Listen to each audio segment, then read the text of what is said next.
It's okay. I mean, the first time is those without certain positions. I mean, we are the largest group, and it's motivating enough to know that you have. I'm on other committees. Oh yes, sure. Yes, I'm on other committees, communication, employment, and pensions. But the backbenchers committee, backbenchers, it's a whole world. It's a whole. I understand that you get very powerful when it's time for like what I mean. Yeah, Ghana's parliamentary isn't like the British one that you can lobby and then what do you call it? Ours is a bit different. And we are practicing a hybrid of the British parliamentary and then American presidential system. So it's a good blend of the two. But still, because we have the three-way whip line, the backbenchers are very powerful. I do know that. Yeah, you see, in the UK, the backbenchers should maybe sing the same song, but in our part, the backbenchers for MPP and the backbenchers of the NDC are whipped by their various whips. Yes. So it is not as though we are a unionized body. So lobbying, you have to lobby from your side, and then you cannot go to the other side and lobby. But you see, that's because, and again, we spoke about that when we spoke about center left, center right. Again, we're saying that when you look at the architecture of Ghana's political, activities, you would agree that we are more centrist than even center left or left or right. So there are issues, and because I do work here, there are issues where most of the time, whether you are on the left or the right, you tend to agree. And I think I raised a question on water, and the follow-up questions. They'll tell you that, oh, my brother, let us slow down, let us talk. You need to accommodate certain things, and we do understand. I mean, we accommodate the majority in most cases. Though they have the numbers, there are times that we almost always accommodate them for national development. Okay, you know what? I'm going to have to let you go. Let one of the people with one of the favorite names that I like, Sanja Nanja, come and then we'll continue the conversation. As I said, you're watching Parliament TV, GH Parliament TV. My name is Kate Addo, and this has been made possible by the authority of the Right Honourable Speaker Alban Sumana Kingsford Bagbin.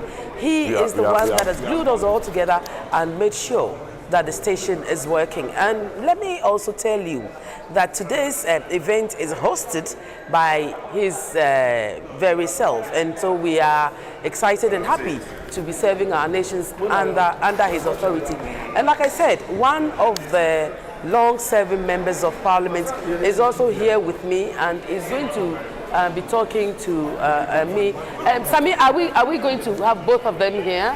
Let's do both. Time is of the essence, and we need to get as many people in here as possible. Honorable, let's take Honorable, and then we'll come to you. My very, very good friend, Mr. Buama, is also in the flanks waiting. And so my producers, I think what should happen is that you should time me and you should let me know you are watching Parliament TV, and we are bringing you highlights of today's event. We will be showing you a full coverage of the State of the Nation address, as will be delivered by His Excellency John Dramani Mahama. We'll also be showing you exciting arrivals. We will be having insightful conversations into Parliament and how it functions and what you can do and what you cannot do. So stay with us. This is the place to be. Remember, we are the custodians of the legislative power in Ghana, and so this is the place where you want to be, because this is the place where you're going to get all the exciting 411. Do stay with us, and I think I'm ready with Sanja Nanja. Good morning. How are you? Good morning, I'm fine. I was telling our other colleague that you are one of the best people I've worked with, especially on outreach programs, and I'll never forget the good experiences that I had with you. Thank you very much. What are your expectations for His Excellency today with regards to the SONA? Let me greet your cherished listeners and viewers.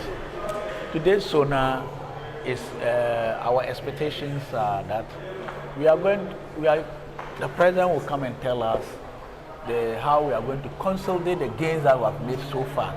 In last year he came and he highlighted that was the first time, so he came to highlight the challenges that we inherited and how he was going to tackle them. And I think the strategies have worked, and then we are seeing good signs. We've seen inflation dropping, we've seen the cedi appreciating, we've seen even the Galamsey, we've seen the work that is going on. In order not to make it a 9-day wonder, we are expecting that today he's coming to tell us how we are going to consolidate the gains that we have made. Our reserves have soured, and how are we going to sustain that? It all needs strategy going forward. So in terms of the economy, we are looking at inflation, we are looking at the appreciation of the cedi, then we look at the education. When we look at education, when we came, the free HS was almost collapsed. Today, you and I will testify that the free HHS is now doing better than before. For nothing at all, feeding. The students are no more complaining about feeding. How are we going to consolidate that? You come to health. Now, when we came to health, most of our health institutions were not having doctors. Today we are posting doctors to the rural communities, and it is working. Then we come to agric. There have been a lot of interventions. How have those interventions yielded? How have those interventions yielded results? And if they have yielded results, what are we going to do to consolidate it? The Women's Bank, for instance, the previous year a budget was made for the preparatory stage. This year a budget has been made for the takeoff. So how is it going to take off? And a lot of the strategies and policies that government put in place this year, I know you tell us going forward how we are going to consolidate that, and then the strategies ahead. Our GDP is grown, agriculture is growing. How are we going to consolidate all these things? So today's the focus will be how to consolidate the gains that we have made. I'm going to let you go soon, but before I do, because we have more MPs and we want to have as many views as possible, but before I do, you are a very experienced member of parliament. How many terms? 4? No, this is your third term, because there was one was truncated. As the honourable former leader would say, I shall return. I shall return. From 2017 to 2021, I was out of parliament. Okay, so that's why I thought it was 4, because I remember so that I missed one of them. So I shall return, and then I came second, and I'm doing the third term. Yeah. The parliament has changed so much, hasn't it? Yes, in terms of, I don't know in terms of what, but I think even procedures in the parliament have changed. Yeah. There is one thing I'm always getting worried about of late. You know, when we came in the C parliament, we were told that statements and questions should not generate debate. Yeah. But so what you're referring to is the fact that some of the rules are not being adhered to. But there have been also really good things. And there are good things. 8th and 9th parliament, it looks like we've done a lot. Yeah, there are good things. But if we don't care is not taken, the question time and then the statement are now going to be generating debate, which is one bad aspect that is not keeping us together. Because there are serious issues for us. And then people spend time. Yes. So I think there are a lot of good things, and some of the negatives we have to look at how we can improve on them. Maybe one of the ways you can do that is if the people with more experience will mentor those with less experience. Would that work? I know the unfortunate thing. Some of the experienced people also join in this kind of thing. So, Okotoria, neighbor area. Sanja Nanja, thank you very much for spending time with us, and have a blessed day. Thank you. Next on my chair, we are in the chamber at the moment, and we are getting, as you can see, very colorful chamber today. One side is in white, the other side is in black, depending on where your political ideologies lie. And like I said, one of my very good friends, personal friend, member of Parliament, is it for Efia? Yes. Is here with us. His name is, I always call him Mahama, so that's what we are going to call him, Isaac. Yes, so he sounds very much like another Buama person here we have. And so, yeah, good morning. This will be a very brief conversation about your expectations for today's SONA. Good morning, Kate. Very good morning to our cherished viewers. So basically, this is a statutory mandate on the President to share with us. Article 67. Yes, how the state of the nation looks like over the past year. And the signal is very clear. Ghanaians are the best judges of how they feel about this country. Just yesterday, we recalled that PURC have directed ECG to investigate why and how electricity prices have been going up. This is a concern for Ghanaians. People have been taxed with 30% increase in electricity, much more so you buy the credit and over 50 to 60 gets washed away. So Ghanaians are concerned about the cost of electricity. You take the issue of the cocoa farmers we talked about. That is also the pressing demand. Should government find an alternative or secure the needs of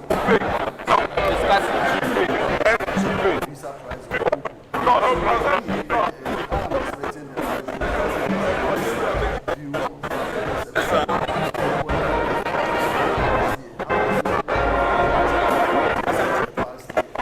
so Ghanaians are expecting the president to give them hope. Because over the past year, I don't think to change.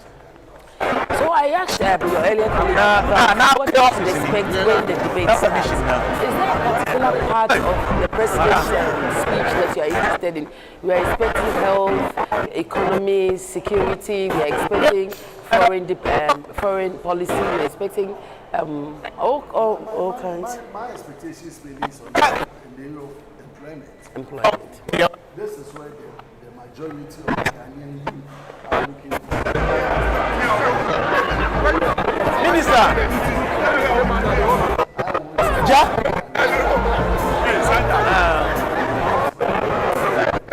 So would we be hearing you talk about that later on?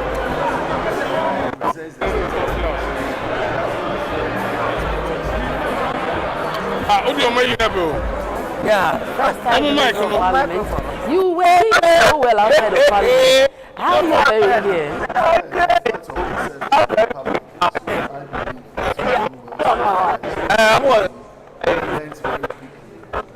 think so far.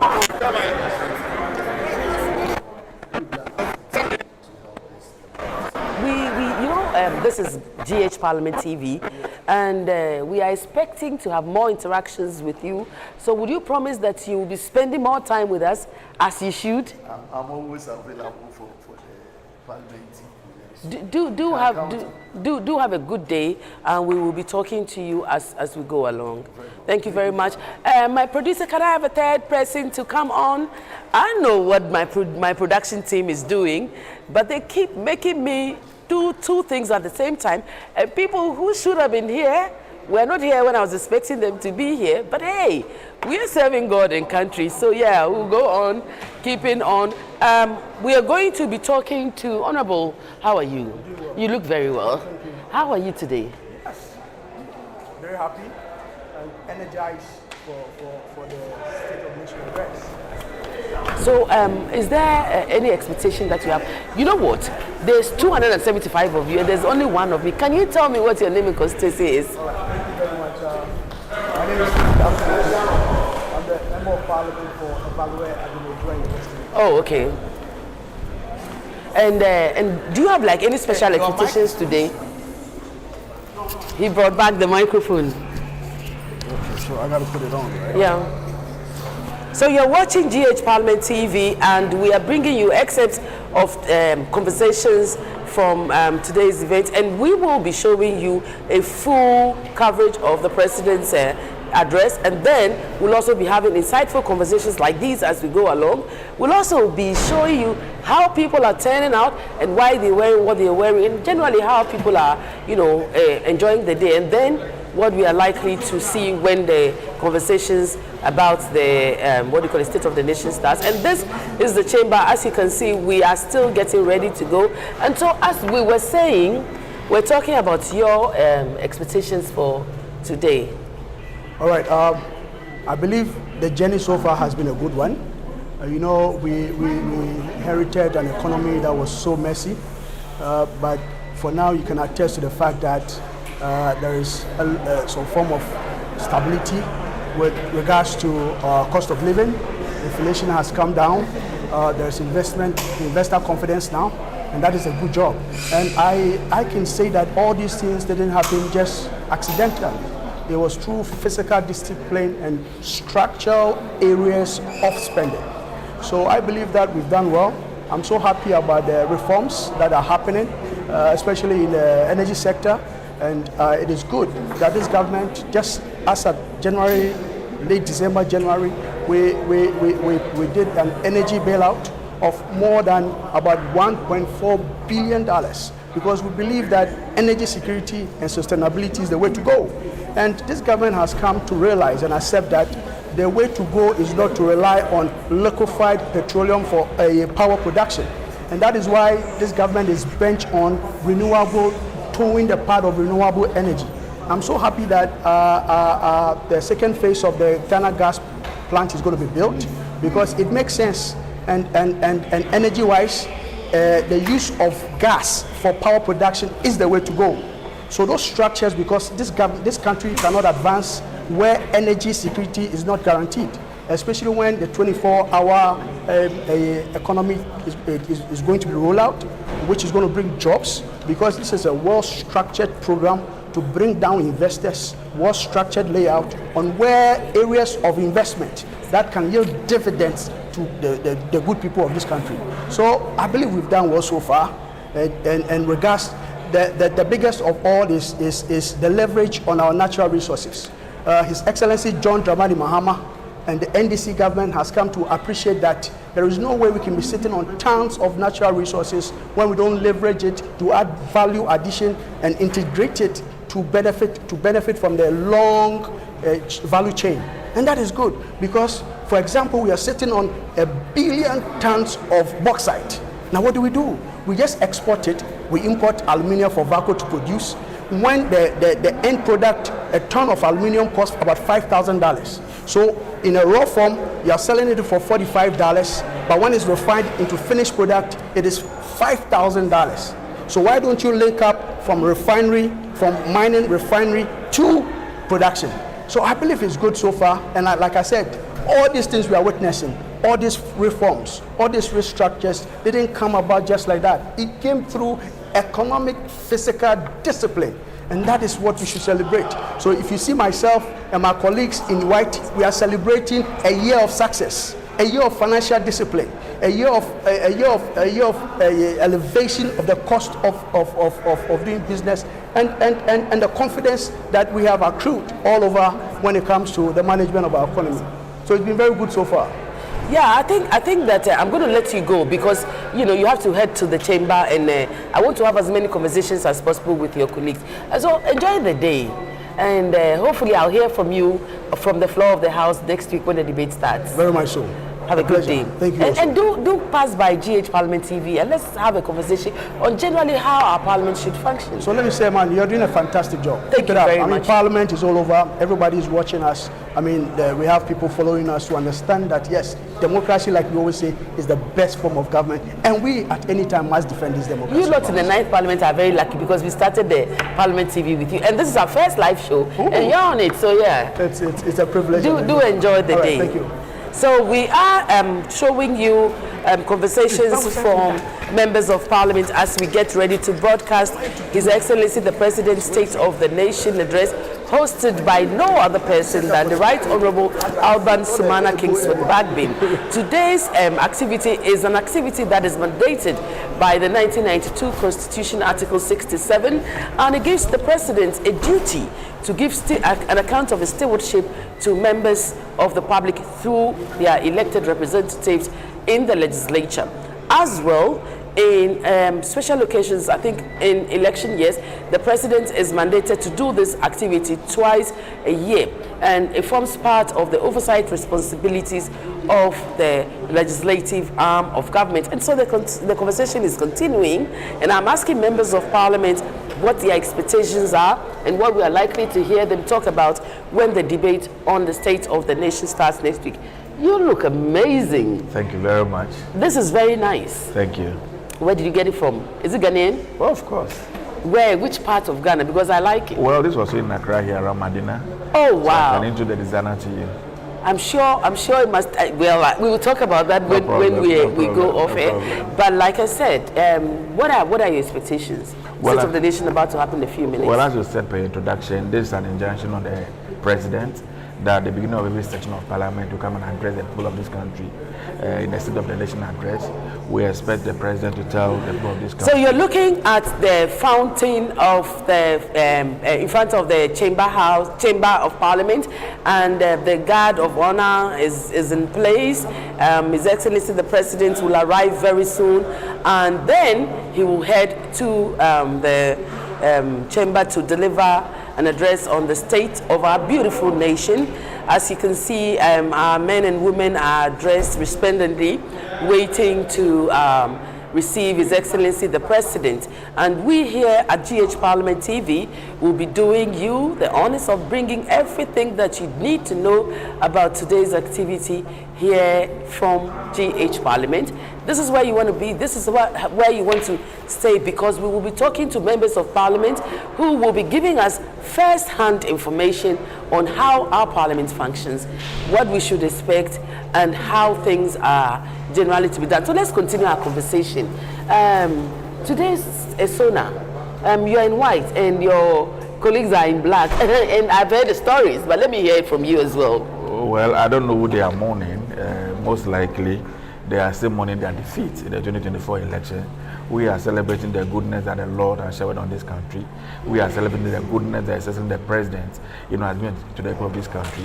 We cannot say that Ghana has become heaven overnight. But if you look at where we took the nation from in 2024, where we have come to, in terms of all economic indicators, we have every reason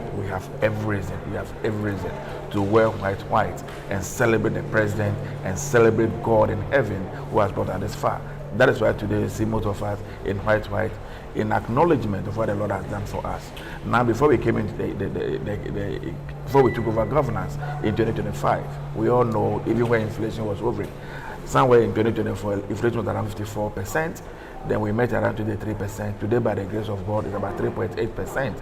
Interest rates have dropped from about 35% to about 16%. Almost every indicator you can talk about, the way the economy is growing, the gold sector, that for the first time, we have decided that the gold that we are extracting in this country must come to the states. A body must regulate it. And that's what we have used now to hold our economy. And all of us are seeing the dividends. Now, in the agriculture sector, the president, in the midst of the challenges that we have, especially in the cocoa sector, has announced that by the grace of God, 50% of the beans that we produce in this country will be processed here and exported abroad. That is the only way we can build this economy, open up this economy, create employment opportunity, especially for the young people of our country. Today, everywhere you turn across the country, Ghana has become a construction site. Almost every Listen, you came very well prepared. You know what we are going to do? You're going to come on GH Parliament TV. No problem. And you're going to have like an hour. I'd like to sit down with you and we'll have a conversation. That's fine. About generally, what your perceptions are and, generally how you view Parliament. But I think that you should head to the chamber. That is fine. And then go and enjoy today's SONA, which I think will be a good one. Have a good day. Have a good day. And so the members of the judiciary are entering, and at a time like this, somebody will announce, and it will usually be me, that honorable members, shall we rise for the scales of justice? And then they will all rise, and for those of us on the floor and in the public gallery, to receive the scales of justice, which is the symbol of authority of the judiciary. The symbol of authority for the legislature is the mace, and depending on the type of conversation we are having in Parliament, it will either be sitting upright, which indicates the formal nature of business, or it will be tilted to one side, which will then indicate that probably a bill is at consideration stage, and then the rules will be a little more relaxed. So you see members of parliament standing because the scales of justice came, and we have to stand for the authority of the judiciary. Now, there's our beautiful mace coming with Fred Bauer, Principal Marshal, and the people you see in the black are referred to as the members of staff who are from the table office. They are responsible for the procedures and proceedings in Parliament, and the director for the table office at the moment is called Ekuya Sumwa, a lawyer, and they form part of the Legislative Management Division headed by Camilo Puamang. You see the man in the wine apparel is the clerk to Parliament, and there is our Speaker, the Right Honourable Alban Sumana Kingsford Bagbin. This is beautiful, and as I was saying, that is our symbol of authority here in Parliament. It is called the mace, and it has various Adinkra symbols inscribed on it. The marshal is marching to his seat after he has erected the mace and saluted it.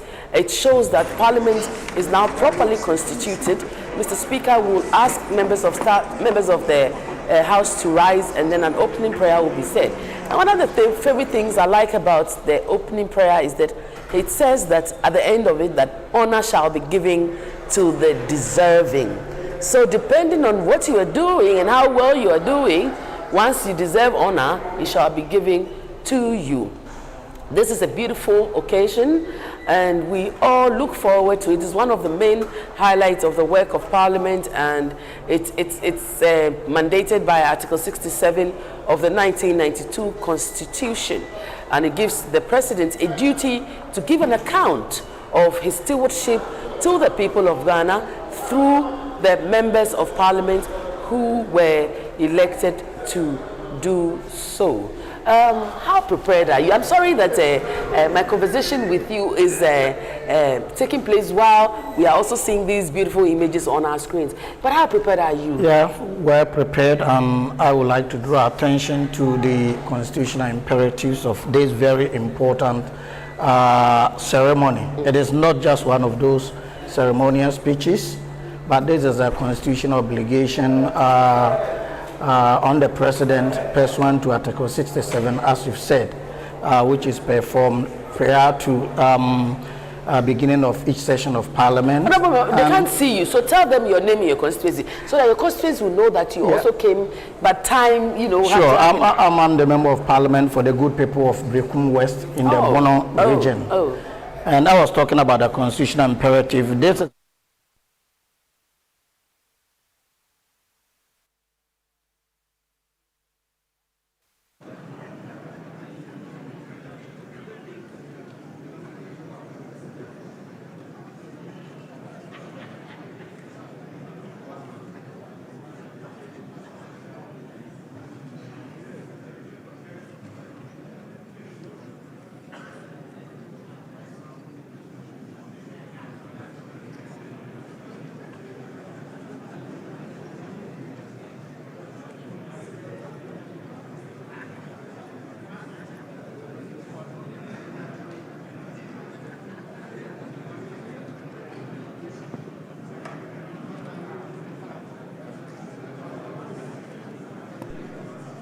Cease.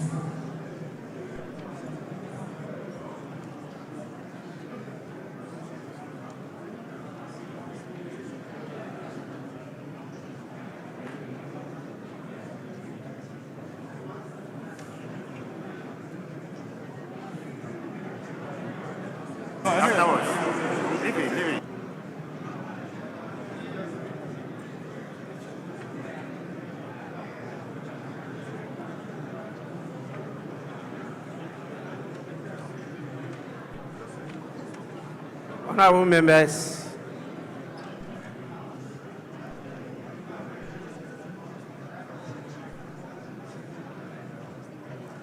honorable members, please be seated.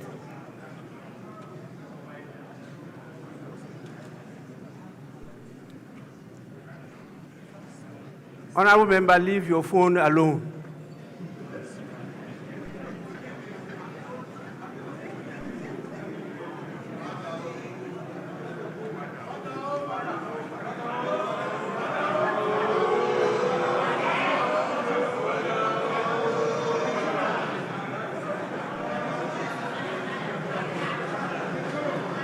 Honorable members, let us pray.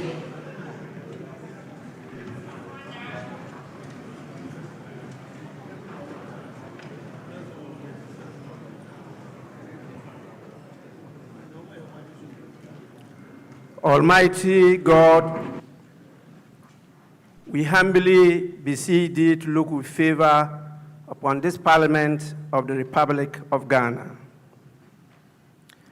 Grant that it may perform its high duty as in thy sight. Give divine guidance to the President of the Republic.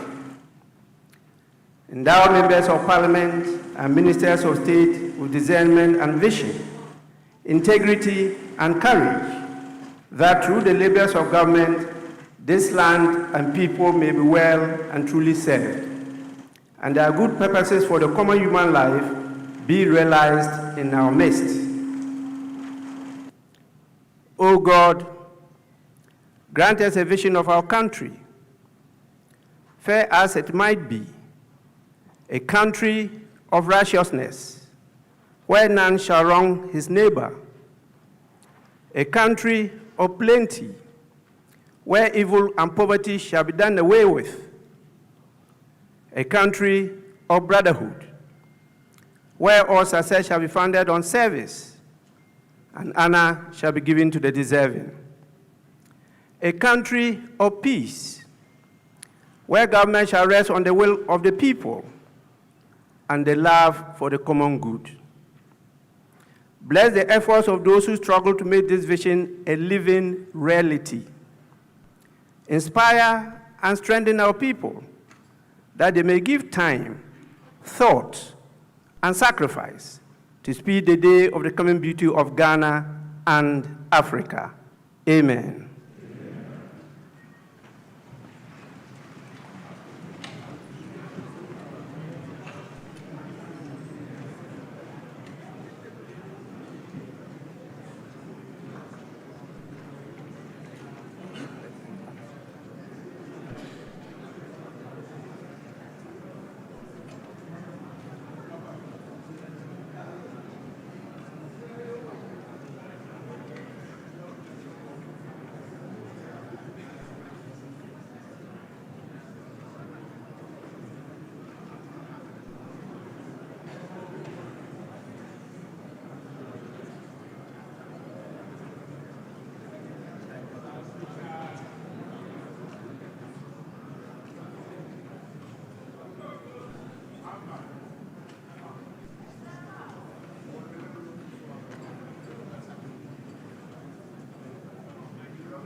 Honorable members, please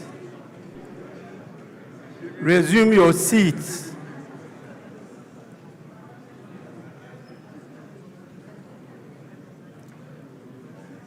May I invite the Honorable Majority Leader and the Honorable Minority Leader to join me to receive His Excellency the President and the Vice President.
thorough engagement for our legislative process. Year in, year out, we have members of the diplomatic corps spending time with us here in Parliament for such special occasions like the State of the Nation address, and for when Mr. Speaker would invite them. They form a very formidable part of our engagement activities. And as part of parliamentary diplomacy, the Parliament of Ghana now pays a lot of attention to friendship associations. The friendship associations are associations formed by the authority of the Right Honourable Speaker, and what they do is to foster person-to-person relationships with members of Parliament from other parliaments across the world. And so far, that is doing very well here in Ghana. And Mr. Speaker has indicated that this year he's going to pay attention to the growth of that particular activity. And so all our international exchanges are likely to be based on that. We are looking at the majority side of the House, members mostly in white, and a few of them in our traditional fugu, waiting expectantly for the Right Honourable Speaker to usher in the President of the Republic to deliver his address on the state of the nation. And while we wait, shall I interest you in a bit of history? Although Ghana, we gained independence in 1957 and became a republic in 1960, we didn't have a constitutionally structured State of the Nation address as we see it today. What used to happen was that we had presidential addresses that were delivered but were not formally institutionalized under like a democratic parliamentary framework as we are seeing today. You know, one of the interesting things about our parliament is that anytime we've had a military intervention in Ghana since 1957, the arm of government that has suffered is the institution of Parliament. And so while you have a nation that is 69 going on 70, you have a Parliament that is just a little over 30 years old. From 1966 to 1992, we had a very interesting history, which I think is worthy of mention. And you look at periods like the NRC, SMC, AFRC, and PNDC, you find that formal annual State of the Nation addresses to Parliament, they did not occur because the Parliament itself was dissolved and not much was done during that period. But thank God for 1992 Constitution, which ushered in the Fourth Republic. Oh, that is the Chief of Staff, Julius Debra, who just was in our short. So as I was saying, the Fourth Republican Parliament was inaugurated on the 7th of January 1993, and we are proud to say that from there till now we've had uninterrupted parliamentary democracy. So the modern SONA tradition began in 1993, like I said, with President Jerry John Rawlings, the first president of the Fourth Republic. And this followed the return to constitutional rule in 1992. Since that time, every president under the Fourth Republic has had the opportunity to speak to Parliament on the state of our beautiful nation. So Jerry Rawlings did his from 1993 to 2001, and then you had John Ejekum Kufuor taking over the mantle from 2001 to 2009, serving 2 terms. Then you have Professor John Evans Satamils from 2009 to 2012, he served 1 term.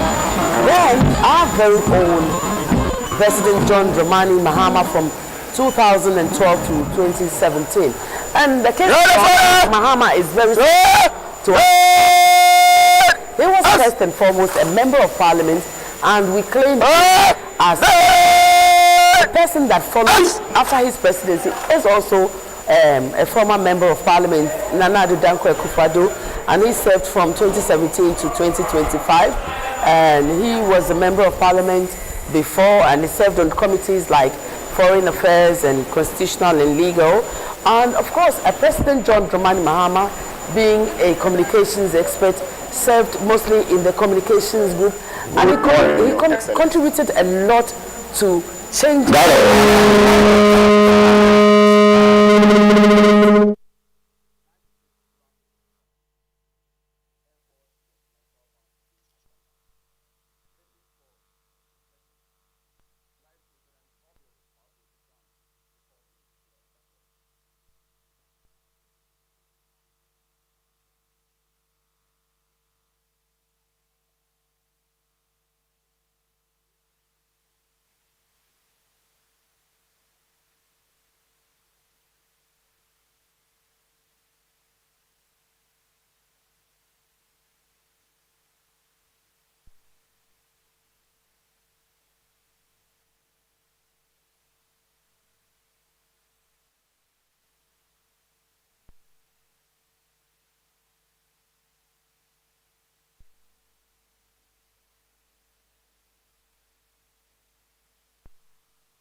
Humanity, in our view, in dealing with issues that would otherwise make a nation, go on its knees and cry.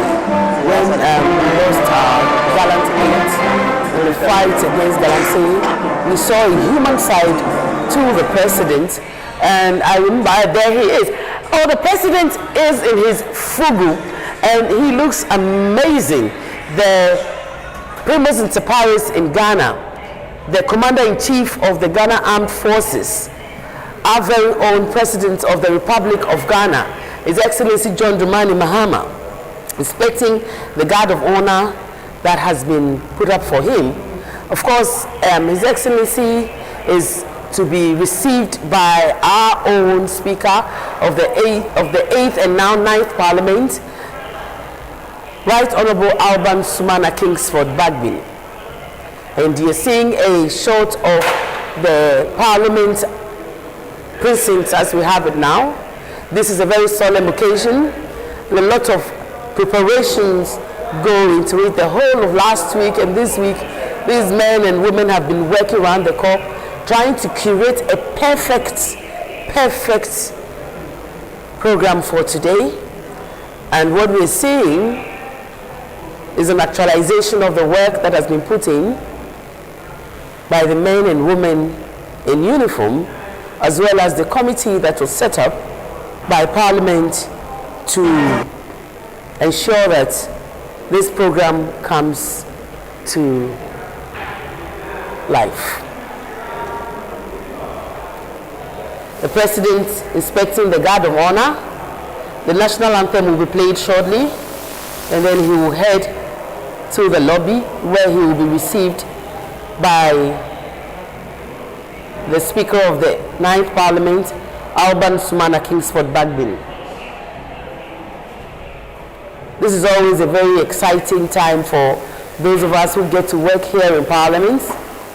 It's a time where your sense of Ghanaianness becomes more pronounced and you enjoy every bit of your duty as somebody who is serving a country like ours and who is doing amazing duties Your Excellency, for a beautiful country especially like Ghana. May I have the permission to carry on, Your Excellency? The State of the Nation Address, we refer to it as SONA. It's an address, it's a message on the state of our nation. Usually topics or areas that are likely to be spoken about include the economic performance of the executive, infrastructure, governance and anti-corruption efforts. We are also likely to hear the President talk about security and foreign policy, social sectors, issues like health, education, employment will also, I'm sure, feature in today's program. And once the President has delivered his State of the Nation address, and we've thanked him dutifully and sent him on his merry way, members of Parliament now interrogate the issue he brought to the fore. Depending on the interest of the particular member of the constituency, you're likely to have discussion specific subject matter areas. And so we are going to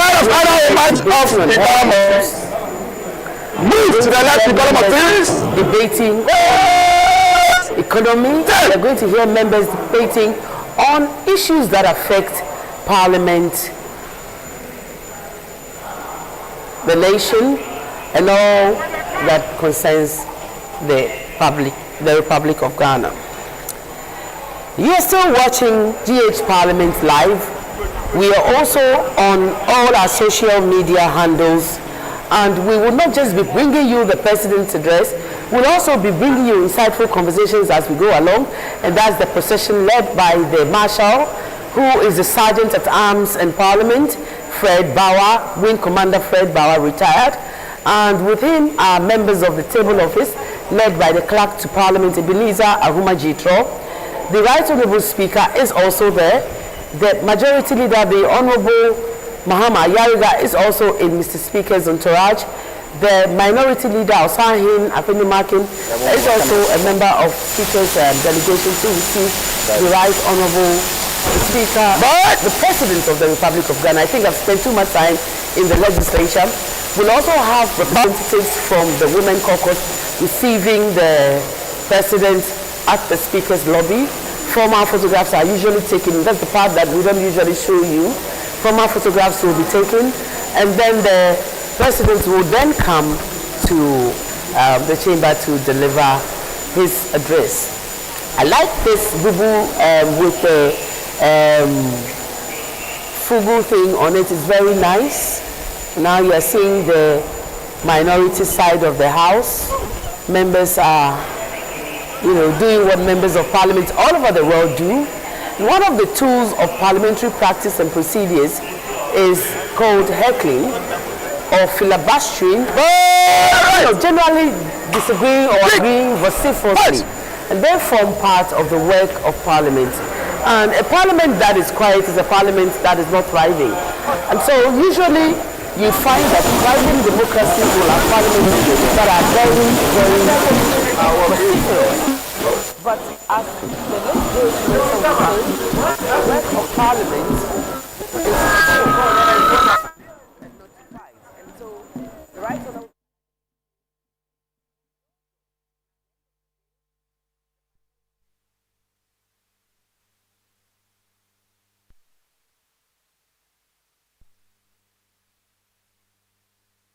Parliament usually happens based on votes and proceedings if consensus is not reached.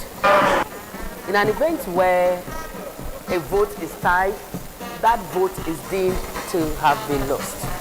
The Right Honourable Speaker himself does not have the voting, he does not vote in Parliament, and that's because he's not a member of Parliament simpliciter.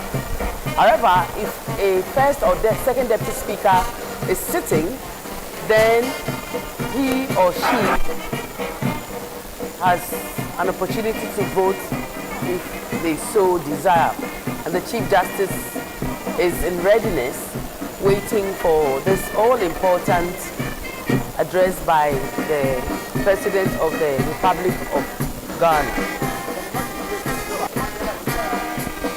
The life of Parliament is a 4-year term, and what happens every day when we meet here referred to as a sitting. Now, various sittings become a meeting. Meetings in which is referred to in Parliament as a session. And we have 4 sessions in a term of Parliament. The life of Parliament is 4 years. And so when you take our agenda paper, proceedings, you find that today, for instance, will be, I think, the 17th sitting of the first meeting of the second session of the 9th Parliament, 4th Republic of our beautiful country, Ghana.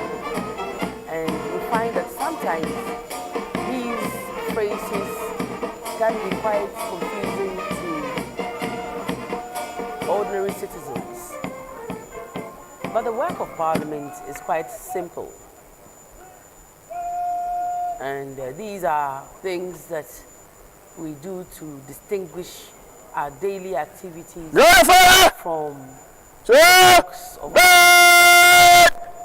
Justice Paul Bafo-Boni, Chief Justice, is also mandated to be here in our shots in readiness for this important occasion. And we have our beautiful kente backdrop donated to us by His Royal Majesty, the King of Ashanti, Otumfuo Osei-Tutu II. He donated the kente to us. Professor Kingsley Nyaku, in our short at the moment, experienced member of Parliament and a lecturer. Follow out the other officer. Minister of Tourism also here with us, and other key members of Parliament from the majority side, waiting to receive His Excellency John Dramani Mahama. And at this point, I can assure you that the staff are all over rushing to make sure that everything is working with precision. Activities are created to ensure a minute-by-minute execution of preparations that would have gone on for months.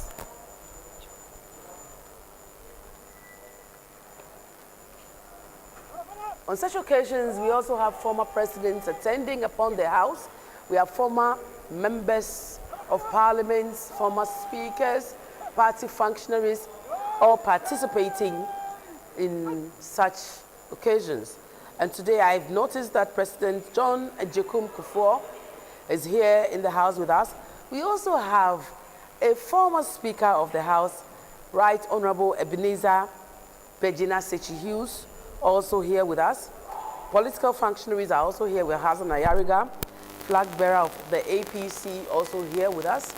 And they are all here to do one thing, to witness the President deliver a State of the Nation address to the people of Ghana through their elected representatives in the legislative arm of government, the Parliament of Ghana. And this is the 9th Parliament of the 4th Republic. The life of a Parliament is 4 years, and in the 4 years we have 4 sessions made up of 3 meetings per session. Oh, the beautiful Lodina Mahama sharing a private conversation with the Chief of Staff and other dignitaries there with him, with her.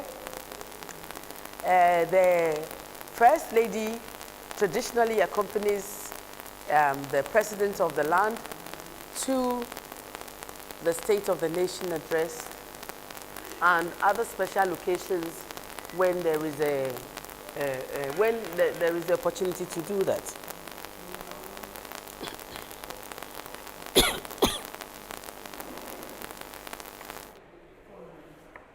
Her Excellency Lodina Mahama is no stranger to Parliament.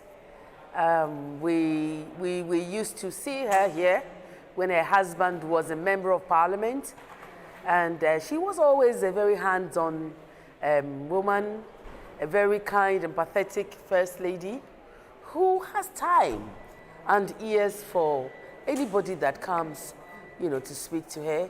She's more likely to say hello first when you see her, a very, very affable, empathetic First Lady. The judiciary, as an arm of government, continues to partner Parliament in our lawmaking endeavors. And conversations have been had in academic corridors as to whether it is time to have strict separation of powers or whether to continue with a hybrid system that we practice. At the moment, Ghana practices a hybrid system of the British parliamentary system and the American presidential system. And this system mandates the president, the executive president, to draw majority of his members. Oh, and that's our first deputy speaker, the Honorable Bernard Ahiafo, who is also the MP for Akachi.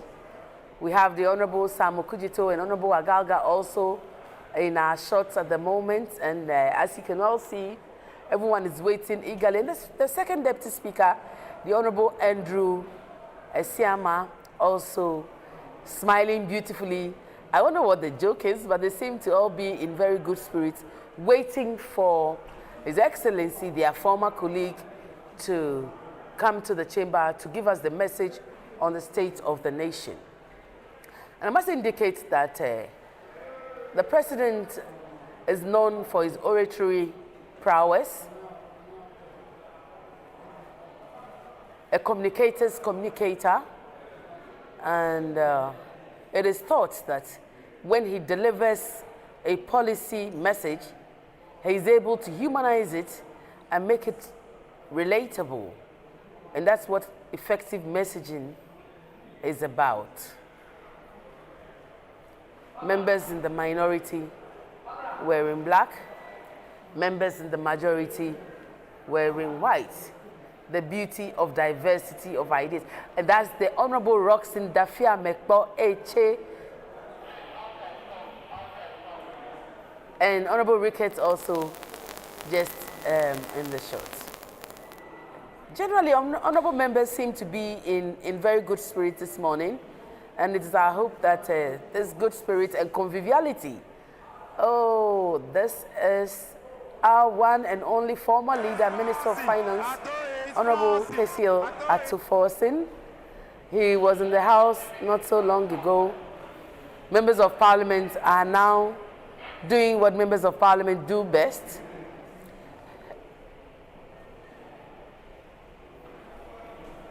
Agreeing to disagree in very friendly terms.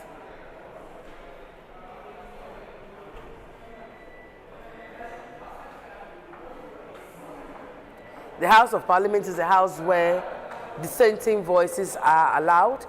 The Honorable Samson Ahi Inashort, another really experienced member of Parliament with many, many, many years of experience.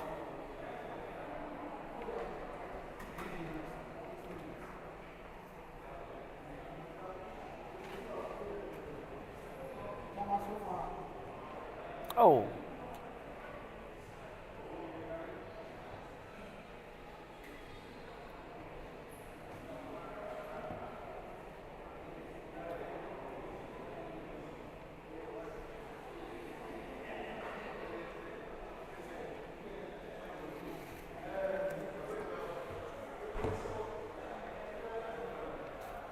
So the tradition in Parliament is that when the Right Honourable Speaker receives the President, he will conduct him to his lobby where they will confer and hopefully take a few memorable photos before they come to the chamber to conduct business. The President is no stranger to the House, Honourable Collins Dauda. He has been here forever, just like some of us. He's an old member of Parliament, and he has an Honourable Patricia Epieje, also an old member of Parliament, Deputy Minority Leader, breaking the glass ceilings for other females to follow. A very hard-working Deputy Leader, compliments her leader beautifully.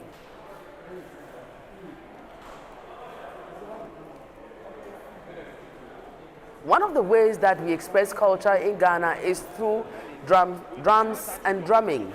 And so when the President gets to come and speak to us, we bring out our Ghanaian President John Ajekum Kufuor in our shots at the moment. The President, referred to generally as the gentle giant, he usually would come to our events anytime we invite him. He has contributed to the Fourth Republican democracy, and like all the presidents that's gone before him, Ghana is lucky to have had presidents like him. Ghana is fortunate to have President John Dramani Mahama, and that's our Attorney General in our shot, the Honorable Ayini, and Honorable Bejira also in our shot, wearing his boo-boo and waiting for the President to come.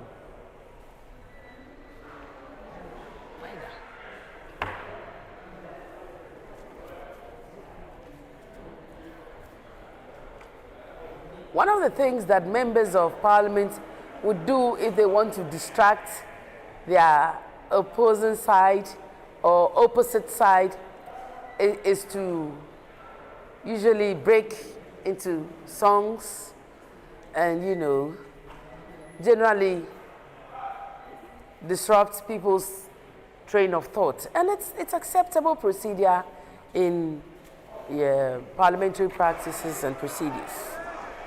The Honorable Zaneto Ajiman Rawlings, daughter of former President Rawlings, first president of the Fourth Republic, is also in the chamber.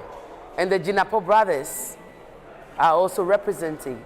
I can't get over the Right Honorable Speaker's beautiful cloth that we're witnessing today. Really, really, really nice. Mr. Speaker is conducting, the Right Honorable Speaker, conducting His Excellency, the President, to the chamber. And this is an activity that is usually very well curated, as is today. People in the procession are carefully selected, and you can only be there if you are allowed to, or if you are part of either the President's entourage or the Right Honorable Speaker's entourage.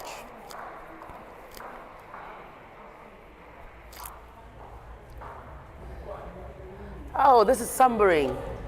A sombering thought just occurred to me. On an occasion like this, we would have had the late former president, and like I said, the talking drums. We speak to our elders through appellations and drums. And so the Phantom From is doing the talking as we welcome His Excellency John Dramani Mahama to his very own house, the Parliament of Ghana. Parliament is an embodiment of democracy. It is thought that a country that does not have institutionalized parliaments are not regarded as democratic, and that's the leaders of the two caucuses with the Right Honorable Speaker, and of course, our very own mother, Professor Nana Jane Opoku-Agyeman, in her beautiful fugu, accompanying the president. I see the Chief Protocol Officer for His Excellency John Dramani Mahama ushering the president to his seat. Once the president enters, the state sword enters with him. The state sword is the symbol of national authority. And once the president is here, the national anthem will be played. And then we will get down to business. He will be welcomed by his host, Alban Sumana Kingsford Bagbin, and then he will proceed to give us his message on how our state is faring.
Honorable members,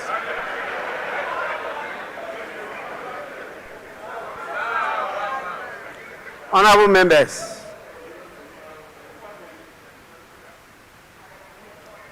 this is the Chamber of Parliament.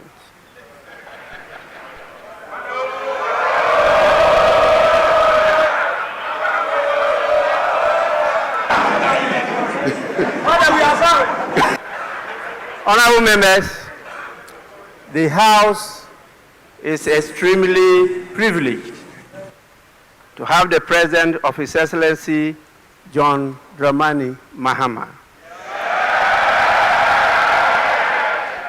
President of the Republic and Commander-in-Chief of the Ghana Armed Forces in this August September. His Excellency the President is here in accordance with Article 67 of the Constitution of the Republic to deliver a message on the state of the nation to this honorable House. On behalf of leadership and honorable members, it is my privilege and singular honor to welcome His Excellency the President of the Republic to this august House.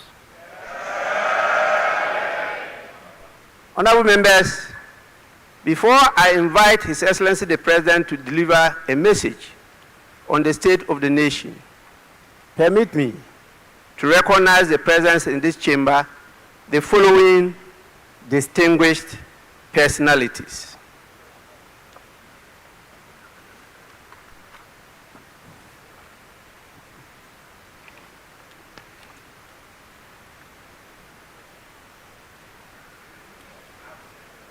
Honorable members, we are blessed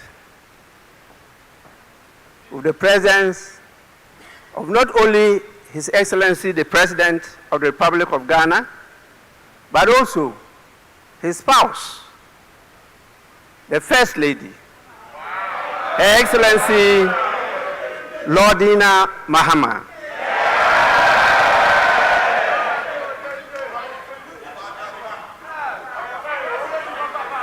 We also have the presence of the Vice President, the First Lady in Ghana to be a Vice President. Her Excellency Professor Jane Nana Opoku Ajiman.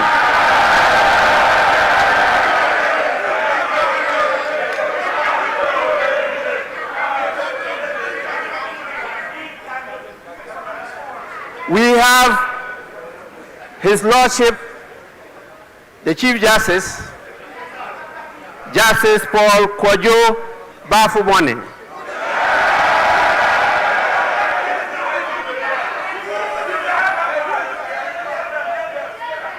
Honorable members, he did not come alone. He came with his spouse, who, as you all know, is the Director General of the Prisons Service. Honorable members,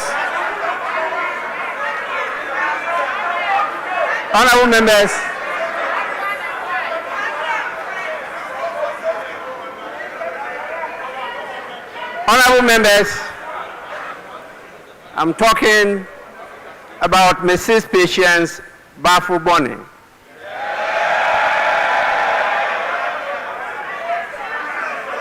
Surely, we have the presence of your lordships, justices of the Superior Court with us here.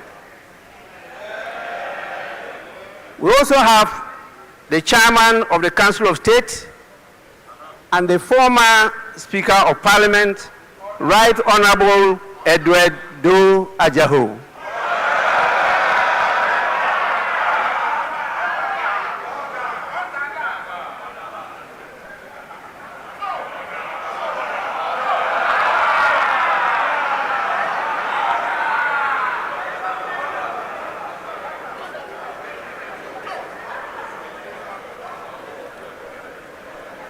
We have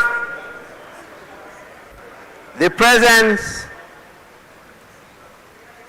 of the former president, His Excellency John Ajekum Kufuor.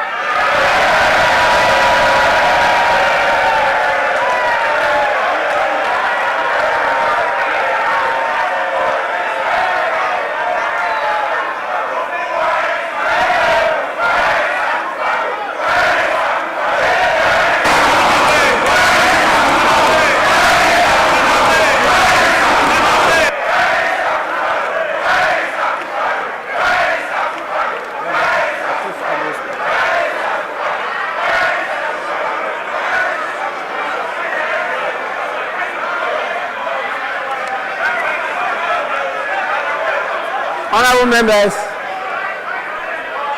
honorable members,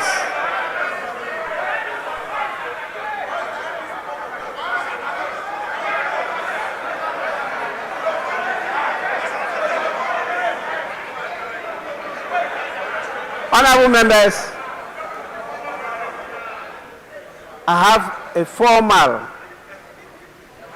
formal communication from His Excellency, the former President, Nana Addo Dankwa Akufo-Addo.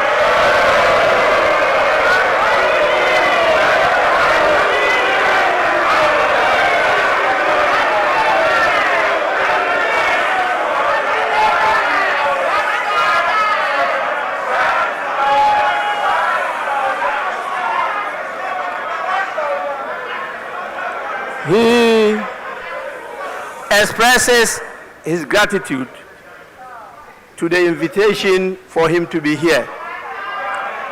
Unfortunately, for good reason, he is not able to attend this occasion. It's a lie. It's a lie. Honorable members, he, however, extends his best wishes to you and to His Excellency, the President, on this occasion.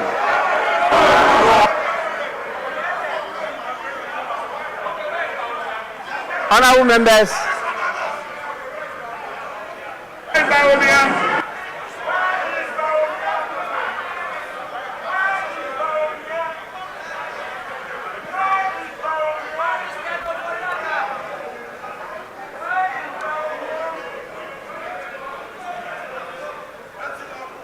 honorable members, we also have the presence of the former Speaker of Parliament, Right Honorable Sechi Hughes.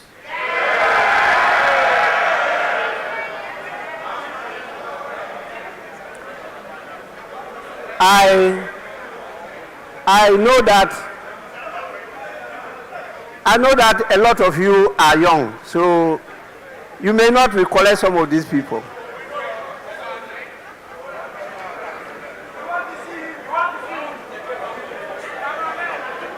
Honorable members, we also have a number of the members of the Council of State who are here today. We have also the presence of the Chief of Staff, Honorable Julius Debra.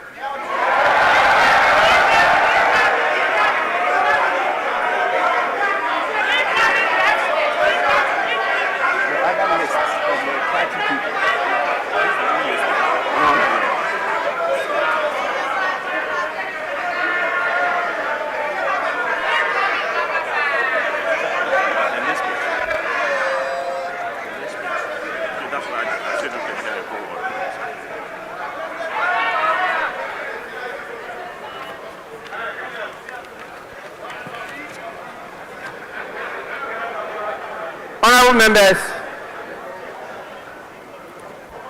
we have with us the former Speaker of Parliament, the Right Honorable Mike Aaron Okwe.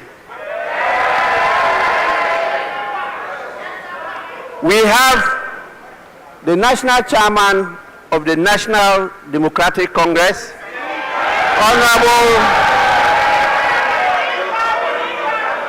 Honorable Johnson Asedu Nketia, and we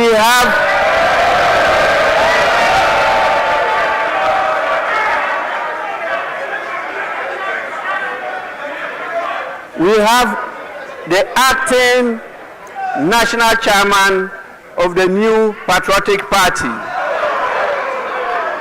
Mr. Dankwa Smith Bute. Honorable members, we have the General Secretary of the National Democratic Congress, Mr. Fifi Fievi Kwete. And we have the General Secretary of the new Patriotic Party, Mr. Justin Frimpong Kodia. For sure, we have, as usual,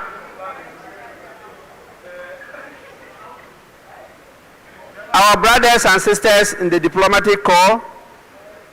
Many of them are here with us, and they are distinguishedly seated at the public gallery. We also have the heads of the various security services. We have our revered traditional leaders, religious leaders, and the former clerks to Parliament.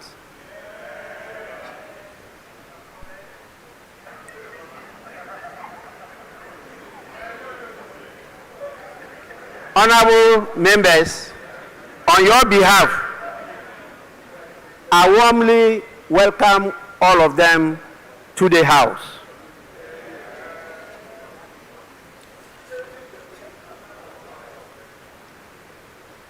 Now, I have the greatest pleasure in inviting His Excellency the President to deliver his message. Your Excellency, you may do so now.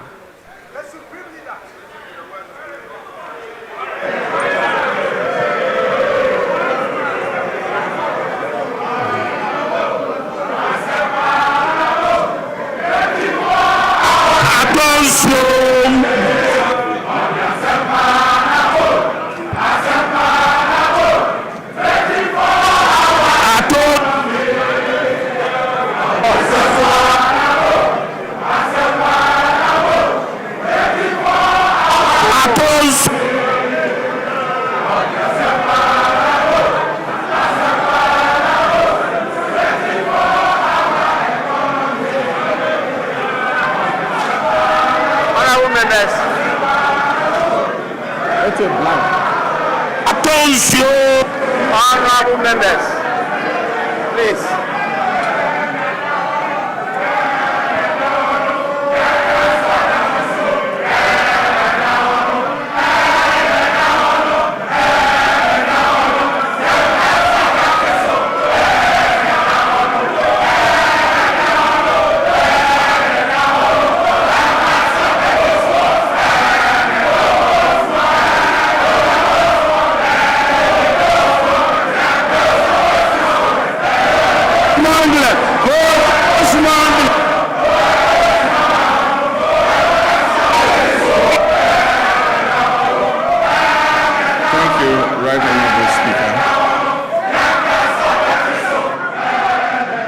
Thank you, Right Honorable Speaker. Honorable members of this august House, Your Excellency, the Vice President, Jane Nana Opoku-Agyeman, Your Lordship, the Chief Justice, the good people of Ghana, friends of the media, ladies and gentlemen, and let me proceed on the protocol so well established by the Speaker and say, distinguished guests, ladies and gentlemen. It is both a profound honor and a constitutional duty to appear before this august House to deliver a message on the state of the nation as required by Article 67 of our Constitution. I do this with the perspective and through decades of public service, including my time in this very chamber as a member of Parliament representing Bole Bamboy, and my previous term of office as President of the Republic from 2012 to 2017. My journey in public service, like that of our nation, has not followed a straight path. It has been marked by periods of steady progress, and then by setbacks, and by determined recovery. Mr. Speaker, that pattern of resilience mirrors the national experience of our nation. And today I stand before you to speak to another such defining moment, a moment in which our nation is on the rebound of national renewal and of restored hope. This moment is being shaped by hard choices, institutional resolve, and a renewed commitment to stability and national purpose. Mr. Speaker, in just a few days, on 6th March 2026, our dear nation Ghana will celebrate 69 years of independence on the theme, Building Prosperity, Restoring Hope. This theme is not merely ceremonial, it is the blueprint that guides our administration's vision and actions. It reflects where we have been, it acknowledges the difficulties we have endured, and confidently declares the direction in which we are headed. At the heart of this vision are two complementary and mutually reinforcing agendas. One, the Resetting Ghana agenda, and two, the Accra Reset. The Resetting Ghana agenda is our national commitment to restore economic stability, rebuild public trust in our democracy, strengthen our institutions, and deliver tangible improvements in the lives of ordinary Ghanaians. It is about turning the page on years of mismanagement and confronting our challenges with honesty, and charting a new course anchored in fiscal discipline, transparency, and sustainable development. The Accra Reset, on the other hand, is our continental commitment. It recognizes that Ghana's prosperity cannot be separated from Africa's progress. It calls for a fundamental shift in how African nations relate to one another and to the world, from dependence to self-reliance, from fragmentation to integration, and from reactive postures to strategic leadership. Mr. Speaker, these two agendas are deeply interlinked because we cannot build lasting prosperity at home without contributing to stability and growth across our continent. Equally, we cannot lead effectively on the continental stage if our own house is not in order.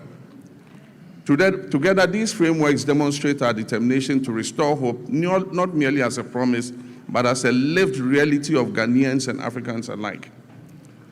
As we build on the foundation laid in 2025, the first year of my return to the presidency, we do so with clarity of purpose, unity of action, and confidence in our ability to deliver a future worthy of our people's sacrifice and their aspirations. Mr. Speaker, this moment of national renewal unfolds against the backdrop of a world in profound flux. The global order we once knew is being rapidly reshaped, and the so-called rule-based international system endures only as long as it protects the advantages of those who designed it. Once emerging nations like ours begin to operate within those same rules to rebalance power, the very architects of that order prove willing to relax their commitments. Ghana, like many nations, has learned this hard truth. We cannot respond to this new reality with fragmentation, hesitation, or continued dependence. History has long taught us that resilience and prosperity will not be handed to us. They must be built deliberately through cooperation, self-belief, and strategic alignment. This era ahead demands that Africa must move from a posture of dependence to one of collective self-reliance. Mr. Speaker, it is in this spirit that Ghana has sought to play a convening and catalytic role on the continent. In the middle of last year, our capital, Accra, hosted African heads of state, policymakers, and development partners for a landmark health sovereignty summit. Together, we charted a new roadmap for healthcare financing and collaboration among African nations. And that message was clear. Africa must take ownership of its health security, pool its resources, deepen collaboration, and design financing solutions that reflect our realities rather than external prescriptions. Strong economies require healthy populations, and health sovereignty is inseparable from economic sovereignty. The same logic applies to trade, industry, and economic growth. Africa's future lies in dismantling our artificial borders, removing bottlenecks that stifle commerce, and fully activating a common market that allows our goods, services, and capital and ideas to move freely across the continent. No single African country, no matter how well endowed, can thrive alone in this new global environment. Rather, when we work together, our combined markets, our youthful populations, our natural resources, and our creativity will constitute one of the greatest economic opportunities of this century.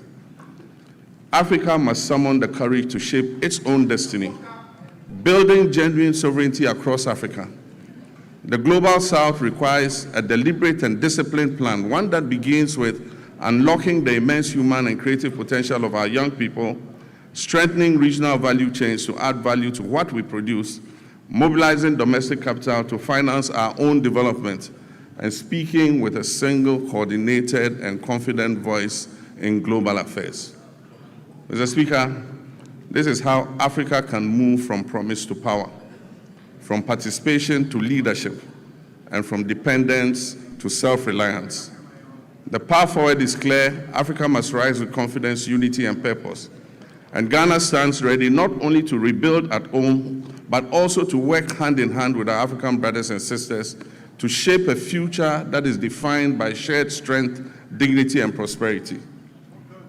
Mr. Speaker, we are resolved here in Ghana to operate with our eyes open, to protect our sovereignty, and to design policies that place our people first. We'll continue to engage with the world, but on terms that reflect our interests. We will uphold global norms, but we will not outsource our judgment.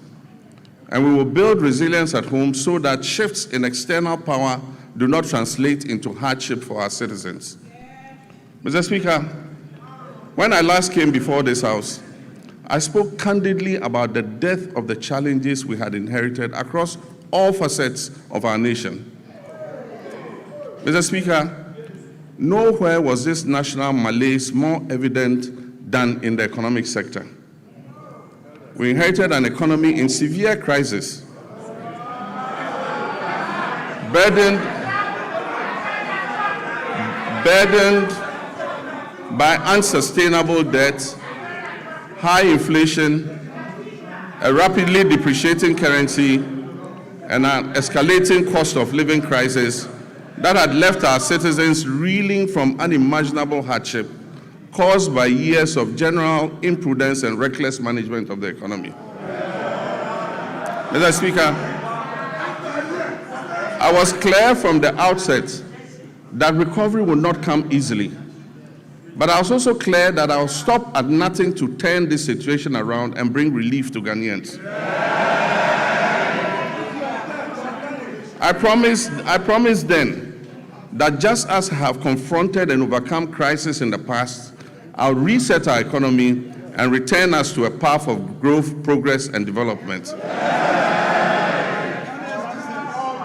Mr. Speaker, I told this August House then, when I appeared before you last year, that we would have to take tough, prudent, and necessary decisions to restore stability and credibility. Today, Mr. Speaker, I can say to you with confidence, Ghana is back. Ghana is working again. And Ghana is open for business. The fundamentals are improving, and the path to sustained acceleration is very clear to everyone. From the outset, we resolved to choose discipline over waste, reform over excuses, and stability over speculation. As a responsible government, our first order of business was to halt the economic hemorrhaging and restore order to our public finances. We tightened expenditure and commitment controls. We improved payables reporting and conducted a comprehensive audit of 2024 commitments to restore credibility and discipline. Mr. Speaker, these measures have begun to deliver some of the most remarkable economic outcomes in decades. Mr. Speaker, as we approach the celebration of our 69th independence anniversary, we do so not only with pride in our past, but also with renewed hope for our future. We are building prosperity through sound policy, responsible governance, and inclusive growth. We are restoring hope by delivering on our promises and proving that good leadership makes a measurable difference in our people's lives. The Resetting Ghana agenda is working. The Accra Reset is gaining momentum. And together they are laying the foundation for a stronger, more resilient, and more prosperous Ghana. Mr. Speaker, our nation is on the runway. It is in takeoff mode. And you are all advised to fasten your seat belts.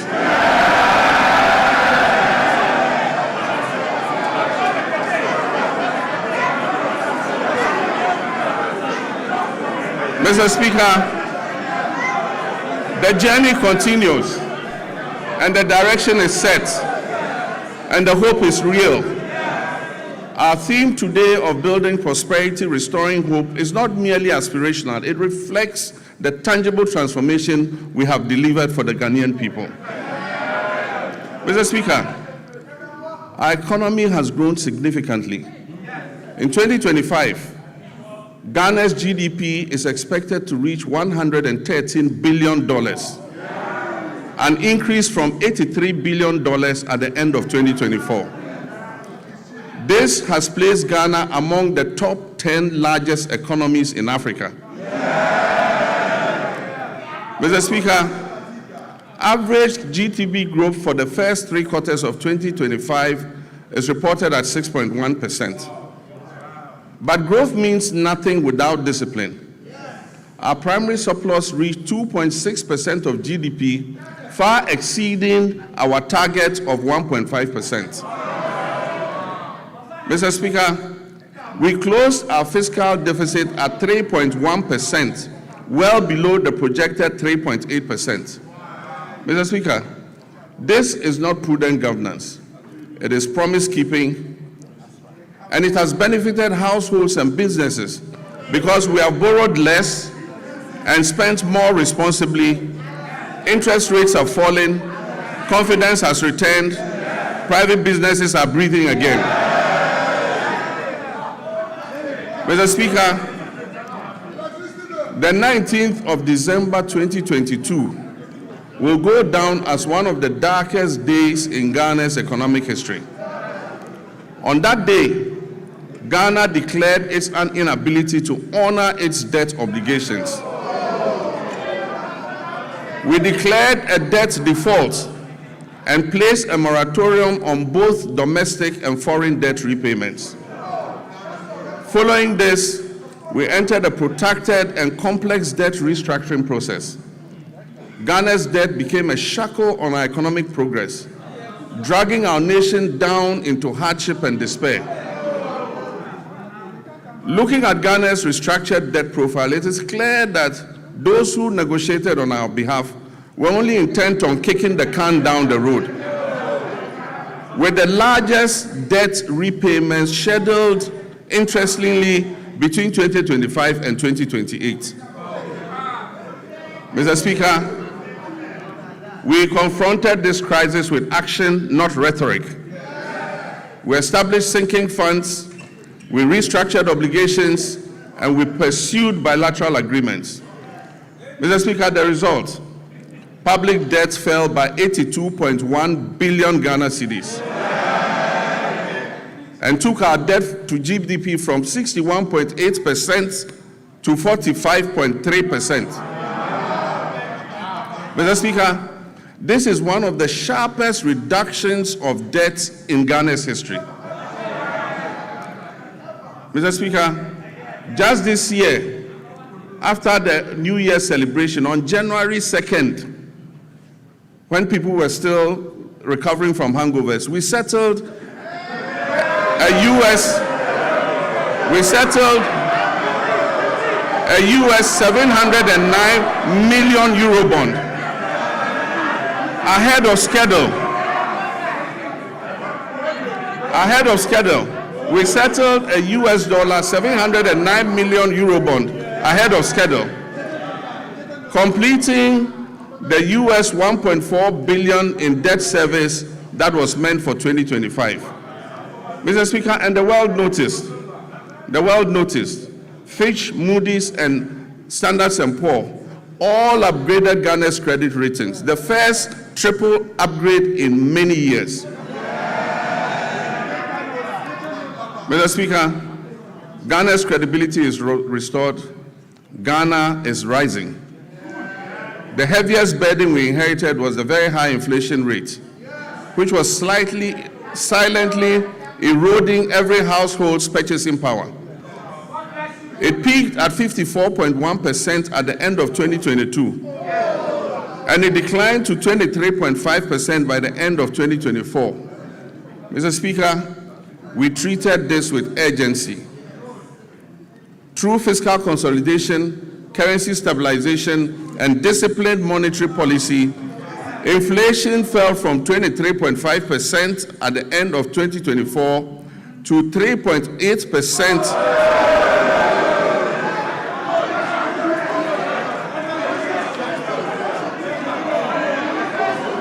Mr. Speaker, inflation fell from 23.5% at the end of 2024 to 3.8% over 13 consecutive months by January 2026. Mr. Speaker, and very interesting, food inflation, which had been the main driver of the upward pressure on inflation, fell by 26.6 percentage points. Inflation for locally produced goods fell by 22.6 percentage points. Mr. Speaker, these are not just statistics. These translate into the reality of a parent being able to put food on the table for their children. It translates into the reality of businesses thriving and creating opportunities for Ghana's young people. Mr. Speaker, petrol prices dropped from 15.2 Ghana cedis to 10.7 cedis per liter. And only recently, it dipped below the 10 cedi mark to 9.97. Diesel fell from 15.4 to 11.3. And this brought relief to our nation's 3.7 million car owners and the tens of millions of Ghanaians who depend on transport daily. Mr. Speaker, to the interesting part. Exchange rate volatility has long been at the heart of hardship in Ghanaian households. We made currency stability a priority, and Mr. Speaker, we have delivered. Mr. Speaker, we did not arrest the dollar. We strengthened the cedi to put up a good fight against the other currencies.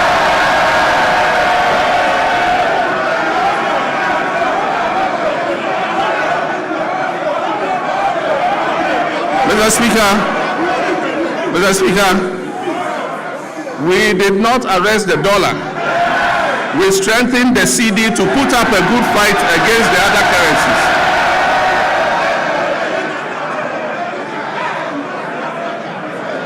And I'm pleased to report to this House that the cedi appreciated by 40.7% against the US dollar and by 30.9% against the British pound and by 24% against the euro. Mr. Speaker, Ghana's economic turnaround is broad-based and comprehensive. All sectors of the Ghanaian economy have witnessed remarkable improvement in our first year in office. And most importantly, Ghana's economy has surpassed the 100 billion mark for the first time. And as I said, it is projected to place Ghana among the top 10 largest economies in Africa. Mr. Speaker, our reserves currently stand at $13.8 billion from $8.9 billion at the end of 2024. This covers 5.7 months of import. A key driver of this development has been the establishment of the Ghana Gold Board. By formalizing gold exports, we have reduced smuggling, we have increased recorded exports in the artisanal and small-scale mining sector from 63.6 tons to 103 tons. And we've channeled that foreign exchange into our economy. Mr. Speaker, when the cedi stabilizes, imported inflation falls, businesses can plan better, and household incomes improve. Mr. Speaker, as global uncertainty grows, it is necessary for us to reduce our country's exposure to external shocks, break the cycle of economic downturns, and safeguard our macroeconomic stability. Just last Wednesday, 25th February 2026, the Minister for Finance presented the Ghana Accelerated National Reserve Accumulation Policy to this House.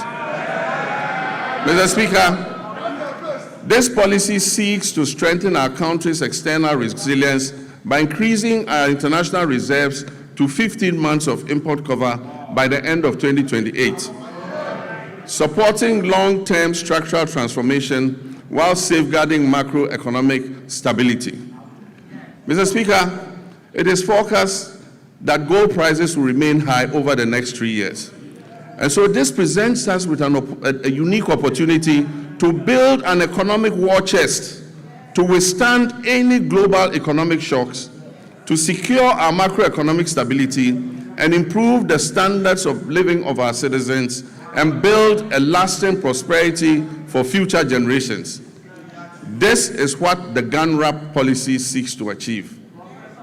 Mr. Speaker, we abolished nuisance taxes that were levied on Ghanaians between 2017 and 2024. These included the e-levy, the betting tax, the emission tax, the COVID levy, and so forth. Mr. Speaker, we have reformed VAT comprehensively. One, by abolishing the 1% COVID-19 levy, decoupling Get Fund and NHIL from VAT, reducing the effective VAT rate from 21.9% to 20%, raising the VAT threshold to 750,000 Ghana cedis to exclude petty businesses, and extending zero rating on textiles up to 2028. Mr. Speaker, these fiscal reforms have effectively put 6 billion Ghana cedis back into the pockets of Ghanaians. Interest rates have fallen from above 30% to currently between 18 and 20%, freeing up credits for businesses and households. And according to the Ghana Statistical Services, over 1 million Ghanaians have found employment between Q1 and Q3 of 2025. Mr. Speaker, and 950,000 Ghanaians have escaped multi-dimensional poverty over the same period. Mr. Speaker, I'm pleased to report that our external position has strengthened significantly. By December 2025, our current account recorded a surplus of 9.1 billion, representing 8.1% of our GDP. This is a remarkable increase from 1.5 billion or 1.8% of GDP in 2024. These achievements have been driven by robust gold, cocoa, and non-traditional exports, and increased remittance inflows. This improvement demonstrates that our economy is gaining strength and resilience again on the global stage.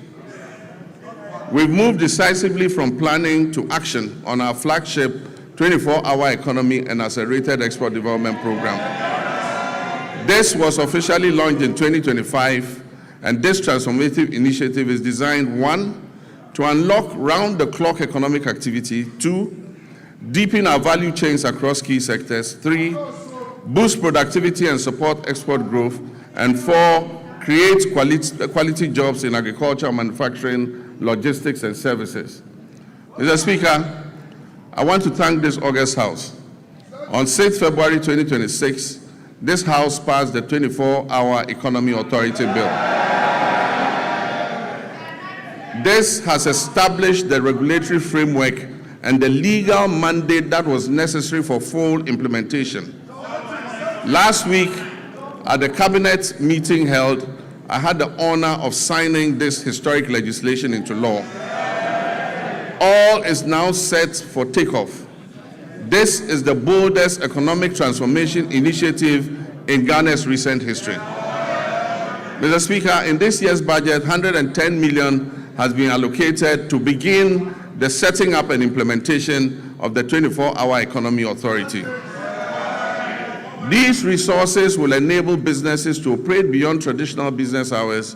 They will attract investment through strategic partnerships with the Development Bank of Ghana and the Ghana Infrastructure Investment Fund, and will strengthen the foundations for sustained growth and job creation, especially for our young people.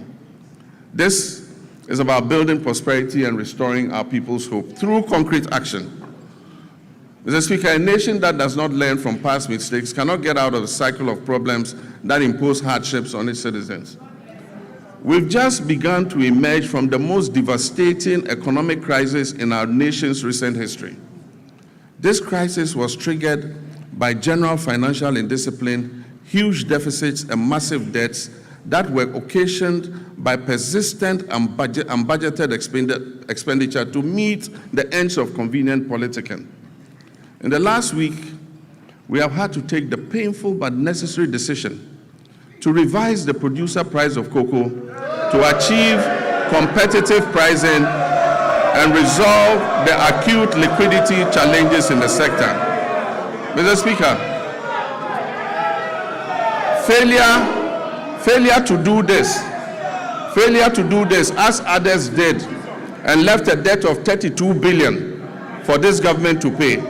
Failure to do this would have meant borrowing billions in borrowed funds.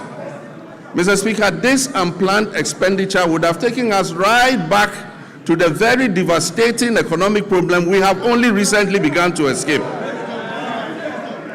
So, Mr. Speaker, while fully understanding the concerns and protests of our farmers, I can firmly assure them that the reforms announced by government will see a total transformation of the cocoa sector.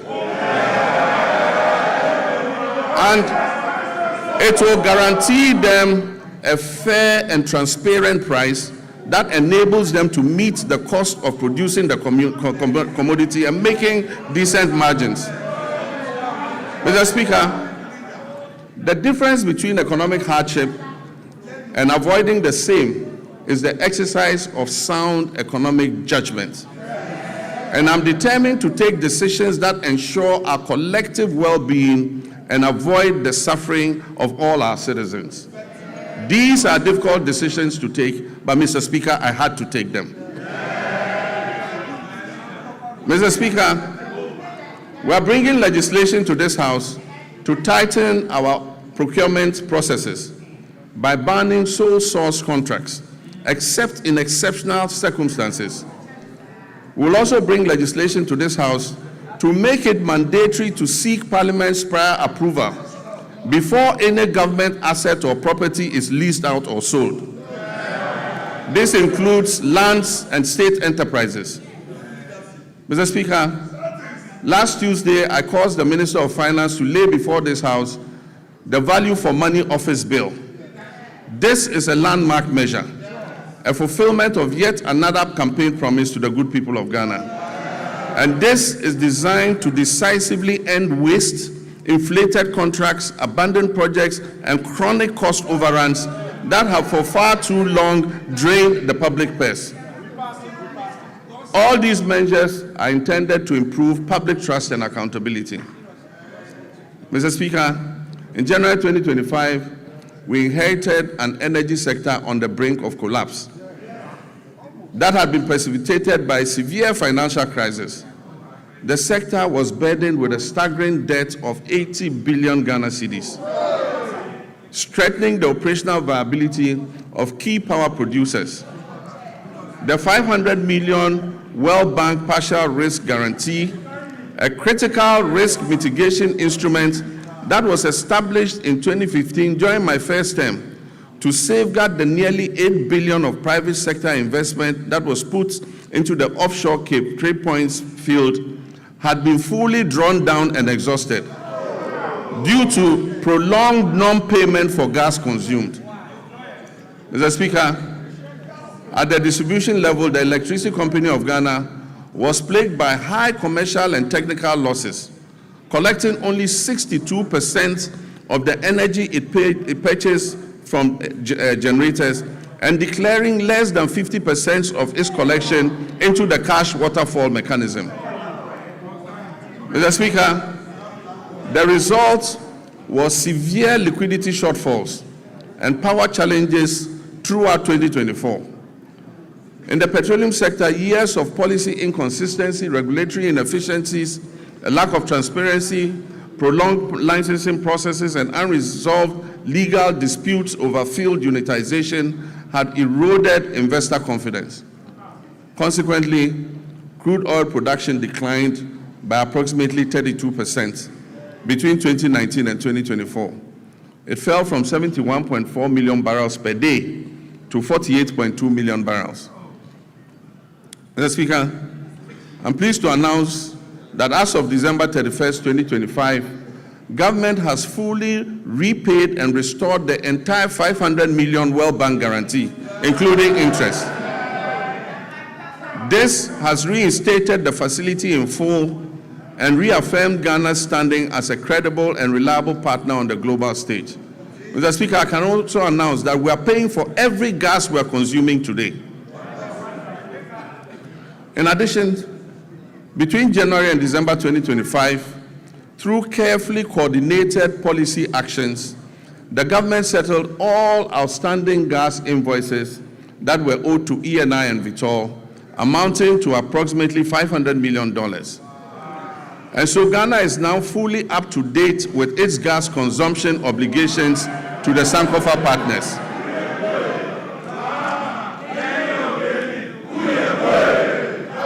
And I'm pleased to announce that the 2026 budget has made adequate provision to ensure timely payments for all liquid natural gas that we consume going forward. Mr. Speaker, to ensure equity and fairness, the government has also held constructive engagements with Tullow Oil and the Jubilee Field partners, and we've reached a comprehensive roadmap to guarantee full payments for all gas that is consumed. This approach supports reliable nationwide electricity generation and accelerates industrial growth. Engagement with upstream partners has resulted in increased gas production, guided by a clear national vision to rapidly scale up domestic gas supply and reduce reliance on expensive liquid fuels. Mr. Speaker, beyond clearing inherited arrears, a robust framework has also been established to strengthen and monitor implementation of the cash waterfall mechanism. Another major milestone was the operationalization of the ECG's single holding account, which is overseen jointly by the Ministry of Energy and Green Transitions and the PURC.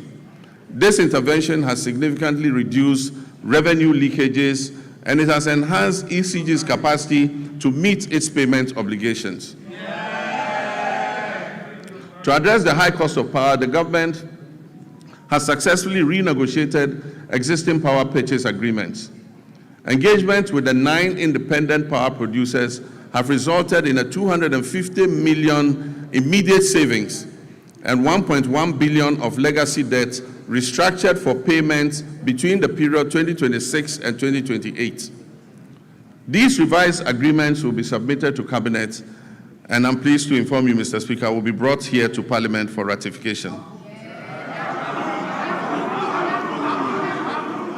Mr. Speaker, under the Rural Electrification Program, 200 out of the 400 targeted communities have been connected to the national grid, with a further 100 at various stages of completion. The national electricity access for Ghana today stands at 89.05. We are committed to ensuring that every Ghanaian has access to reliable, affordable electricity. It is worrying that the Electricity Company of Ghana continues to experience high power losses, with reports indicating that around 25% of generated power is lost. To address this phenomenon and anchor the gains we have made, adopting private sector participation, particularly in billing and collection, is the most effective way to significantly reduce these losses. Cabinet has approved the multiple lease method for concessions in the distribution utilities, and work is ongoing to implement this critical reform. Mr. Speaker, the Bui Power Authority has completed an additional 50 megawatts of solar power. In the distributed solar sector, 30 megawatts was achieved through rooftop installations, bringing our total installed capacity to 250 megawatts of solar, and this represents 5% of renewable energy in our entire generation mix. A few months ago, I broke ground for a 200 megawatt solar power project at the Dawa Industrial Zone, with the first 100 megawatts scheduled for completion in December 2026. The Ministry of Energy and Green Transitions is constructing 35 mini-grids to serve 47 islands and lakeside communities in the Oti, Savannah, and Bono East regions. The ministry will also supply 12,000 new smart net meters from the end of the first quarter of this year, 2026. And under the off-grid solar home system for public institutions, delivery of materials for the first phase of 350 systems has commenced. It means that public institutions are going to be fitted with solar to reduce their power consumption. Mr. Speaker, as part of the last mile electrification effort to achieve 99.98% universal access by 2030, the ministry has mainstreamed mini-grids into the national electrification scheme. Consequently, a feasibility study for the Afram Plains North District was completed for 100 communities to receive solar power, bringing the total number of islands and lakeside communities in the Afram Plains North and South to 150 that are ready for mini-grid solar electrification. I'm pleased to announce that the African Development Bank has committed to providing $100 million to fund the construction of renewable energy-based mini-grids for these communities. Mr. Speaker, we've signed a memorandum of understanding with the Jubilee and Tenfield partners to commit another $2 billion to additional investment in the Jubilee field. This will include drilling up to 20 new wells, the first wells being drilled in more than 9 years. Mr. Speaker, there's a second memorandum of intent with the OCTP partners, that's ENI and Vitol, to commit $1.5 billion of additional investment in the OCTP field in the Cape 3 Points Block 4 contract area, among others. This agreement will significantly increase Ghana's oil and gas production, thereby enhancing energy security, domestic demand, and infrastructure development. Mr. Speaker, we're on course to revitalize the Ghana Cylinder Manufacturing Company through a strategic partnership with the National Petroleum Authority, Ghana Gas, and the Ghana Commercial Bank. This will boost production, ensure a steady supply of safe LPG cylinders, and strengthen local manufacturing. Mr. Speaker, I'm also pleased to announce to you that Tema Oil Refinery is back.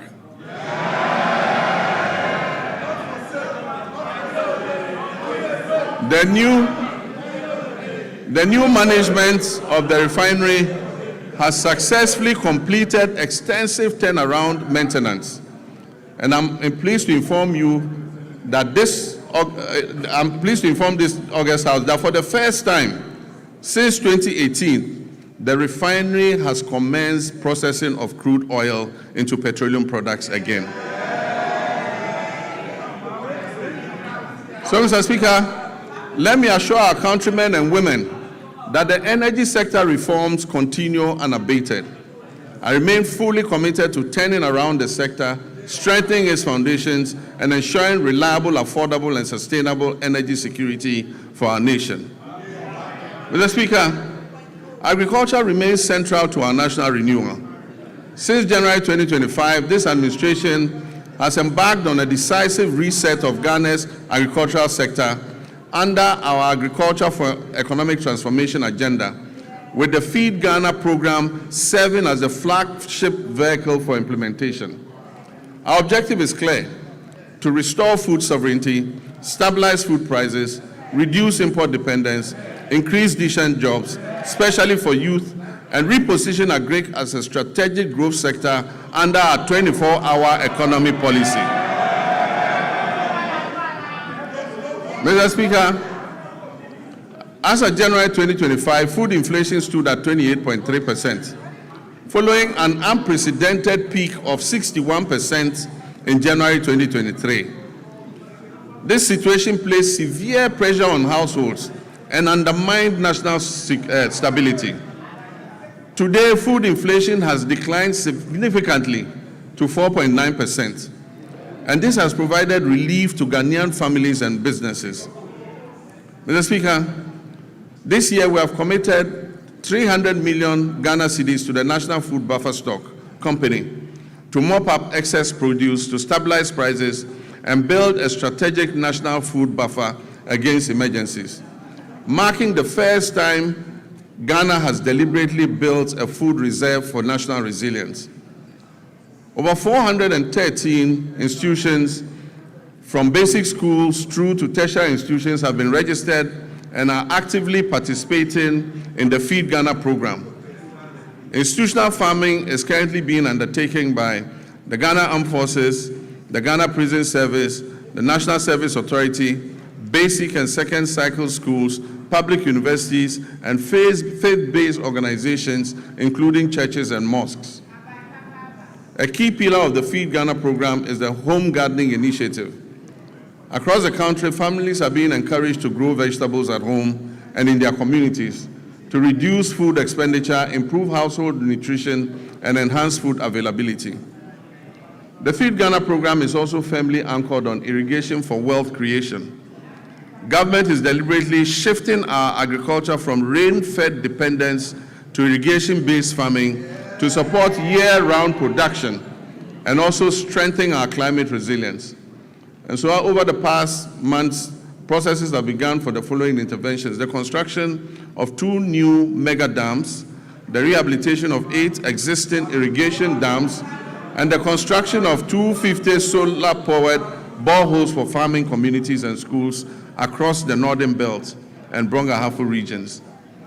In addition, major irrigation schemes, including the Via, Weta, Tanoso, Bong, Ashaman, and Aveime, are undergoing rehabilitation. While new inland valleys covering over 1,300 hectares are being developed to expand rice production. Under the Global Agriculture and Food Security Program, we've launched a 20 million agro-input distribution project to strengthen food and nutrition security across the Northern Savannah Ecological Zone. This project is being implemented in 12 districts across 6 regions, with a target of 50,000 farming households, including 30,000 women and youth. It will support the production of key staples such as maize, rice, soybean, cowpea, granules, while promoting year-round vegetable cultivation through solar-powered micro-irrigation schemes for farmers groups and selected schools. The project is also supporting backyard and commercial poultry production, as well as the distribution of fertilizer and certified seeds to participating districts. This will help strengthen the poultry value chain. We're working to fulfill the promise of establishing farmer service centers across the country to modernize agriculture. Procurement processes are underway for a total of 660 tractors, 400 combine harvesters, and other agricultural equipment and implements. The first 11 farmer service centers will begin construction this year and will provide affordable access to land preparation, harvesting, storage, input supply, extension services, and equipment leasing, especially for smallholder farmers. Mr. Speaker, in the next 2 weeks, I'm going to catch salt for the first Farmer Service Center in the Afram Plains. Mr. Speaker, agricultural extension remains the backbone of productivity, and to address the current gap between farmers and extension officers, 540 motorbikes have been procured to improve extension coverage. 150 of those bikes have already been distributed, and we're employing 400 Feed Ghana district coordinators nationwide, while 10,000 young Ghanaians are being enrolled under a 4-year National Service Agripreneurial Program with annual absorption into permanent employment. So far, 3,000 youth have been posted by the National Service Authority under the Agripreneur Program. This intervention is strengthening frontline service delivery and creating employment opportunities for young people. We're also placing farmer cooperatives at the center of our agricultural transformation plan. As of October 2025, 70,000 community commodity-focused farmers cooperatives had been established nationwide. And they are serving as platforms to access inputs, mechanization services, climate advisories, aggregation, and fair market negotiation. Government is actively linking farmers to agro-industrial investments to stabilize prices, create jobs, and accelerate Ghana's journey towards food security. A major highlight of this effort is the 154 million Ghana-Italy irrigated commercial farming project to establish a 10,000 hectare irrigation model farm to produce rice, maize, soya, and tomatoes. All produce from this project will be sold locally. This intervention is strategic and designed to fast-track progress towards food security, ensure a reliable supply of raw materials for agro-processing, and reduce Ghana's dependence on food imports. Mr. Speaker, other key initiatives under the Value Addition and Agro-Industrial Drive include rice processing facilities in the Upper East and Upper West regions, poultry feed production facilities in Ashanti, cashew and onion processing facilities in Bono East. In addition, a 40-ton per day soya processing plant is being established in northern Ghana to support soya bean farmers and reduce their feed costs. The share industry is also being revived through secured export contracts and measures to protect raw material supplies. Mr. Speaker,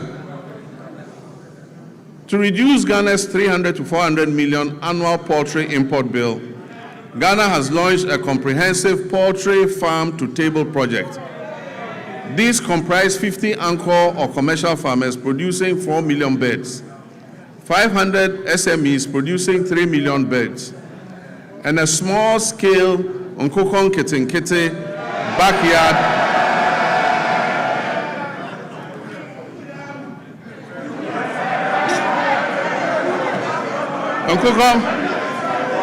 and a small-scale Nkokon Kitinkiti backyard poultry program that is targeting 3 million birds nationwide, with emphasis on women and young children.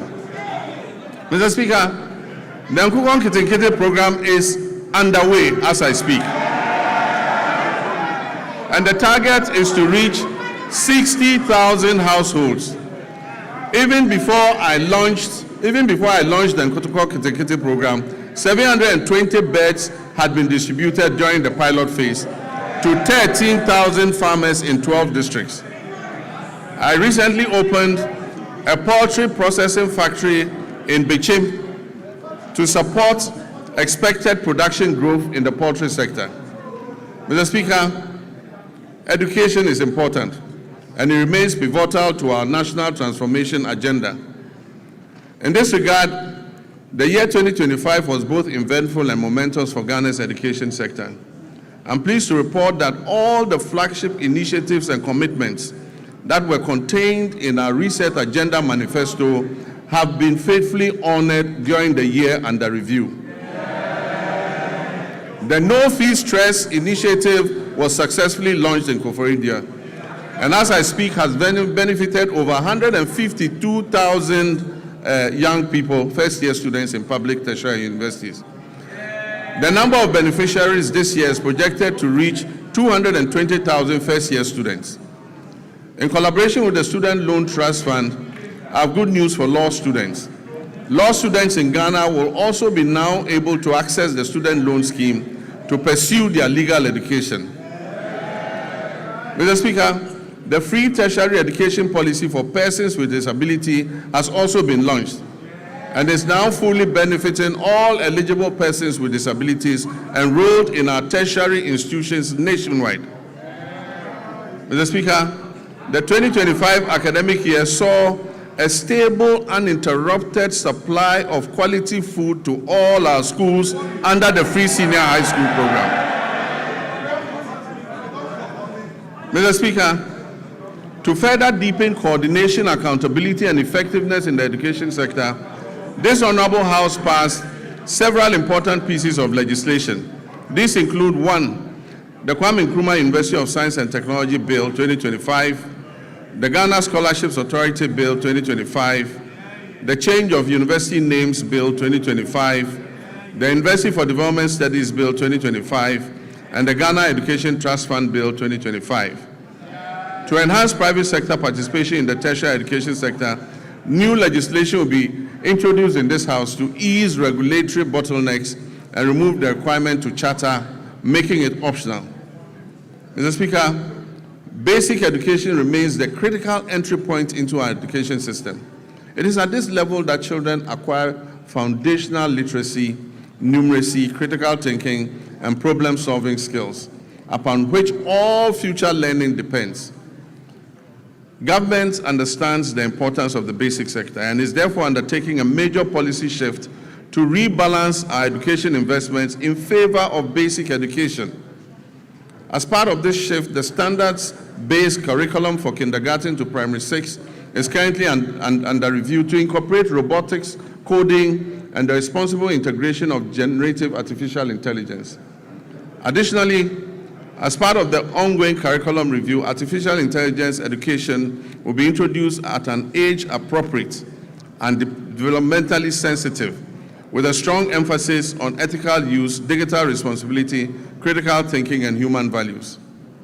Mr. Speaker, in response to the persisting challenge of schools under trees, this government has programmed a bold and decisive intervention for the 2026 financial year.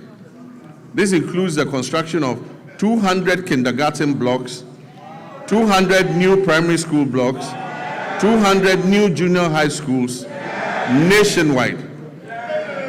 And I'm further pleased to inform this House adequate allocation has been done in the 2026 budget. I'm further pleased to inform this House that the government has fully cleared all outstanding capitation grant arrears owed to the public basic schools, as well as clearing all outstanding arrears of BEC exam registration subsidies due to the West African Exams Council. For previous years, the legacy debts to West African Examinations Council have all been cleared. Mr. Speaker, education for learners with special needs is not only a moral right, but also a sound, pragmatic investment. And it promotes equity and strengthens social cohesion.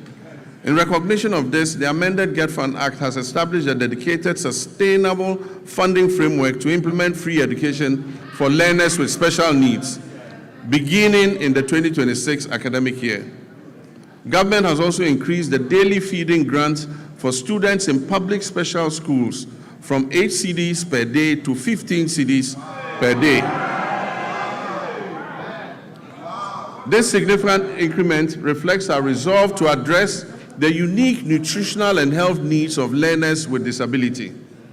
In addition, Mr. Speaker, we'll construct a modern state-of-the-art special needs school in Ho in the Volta region, and we'll rehabilitate and upgrade the existing special needs schools in Okropong, Ekwapim, in fulfillment of our pledge also to provide free sanitary pads to schoolgirls as part of efforts to improve menstrual hygiene and reduce absenteeism among female learners. A total of 12.2 million packets of sanitary pads were distributed to girls in public schools across the country in 2025. Mr. Speaker, we allocated in this year's budget 292.4 million Ghana cedis to sustain the Free Sanitary Pad initiative. This commitment aims to remove gender-specific barriers to education and ensure that no girl's education is interrupted due to challenges related to her menstrual hygiene. Mr. Speaker, as part of efforts to decongest senior high schools and increase access and ensure parity in educational opportunities, government is going to convert and upgrade 30 Category C secondary schools to Category B, and convert and upgrade 10 Category B schools to Category A. In addition, facilities in Category A schools are going to be upgraded and expanded to be able to take in more children. Technical and vocational education and training remain a critical pillar of our strategy to address youth unemployment and accelerate skills development. Government will construct 6 brand new regional TVET centers of excellence across the country to equip our young people with practical, industry-relevant skills aligned with the demands of the evolving job market. We're also undertaking a review of the national curriculum to align with the OECD Future of Education and Skills Framework. This will make TVET education more adaptive and resilient. Mr. Speaker, to expand access to higher education and support balanced regional growth and meet the rising demand for quality tertiary education, we've entered international partnerships to establish 2 new public universities, one in Kentapor in the Bono East region, another in Jasikan in the Oti region. I'm happy to announce also that a grant has been sourced from China to establish a new public university in Damango in the Savannah region. Mr. Speaker, technical universities play a critical role in closing the skills gap and reducing youth unemployment by delivering high-quality, industry-aligned and practice-oriented training within a broader policy framework that stimulates labor demand. In this regard, government is going to establish 3 new technical universities to strengthen skills development, enhance innovation, and support national industrialization efforts. Mr. Speaker, the Teachers Housing Initiative is a joint effort involving district assemblies, Common Fund, Get Fund, NAT, and JESOPs. And the aim is to build 50,000 housing units for teachers. This initiative is called the Teacher Dabre, maybe a Teacher Beda.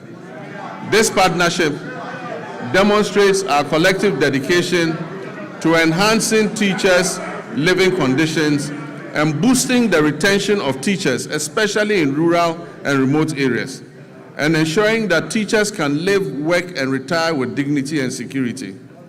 Mr. Speaker, by prioritizing equitable access and expanding infrastructure, we're investing in human capital and laying the foundation for a Ghana where every child can learn, grow, and succeed.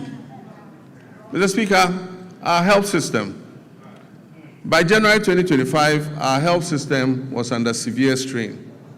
Aging and deteriorating equipment, stalled hospital projects amounting to 15 billion Ghana cedis in liabilities, and growing workforce pressures had weakened service delivery.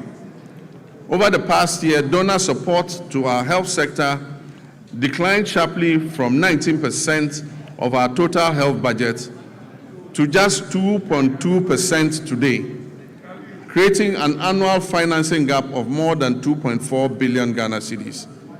The withdrawal of support from programs previously financed by partners such as the USAID exposed the vulnerability in essential supplies and services, particularly in remote and underserved communities.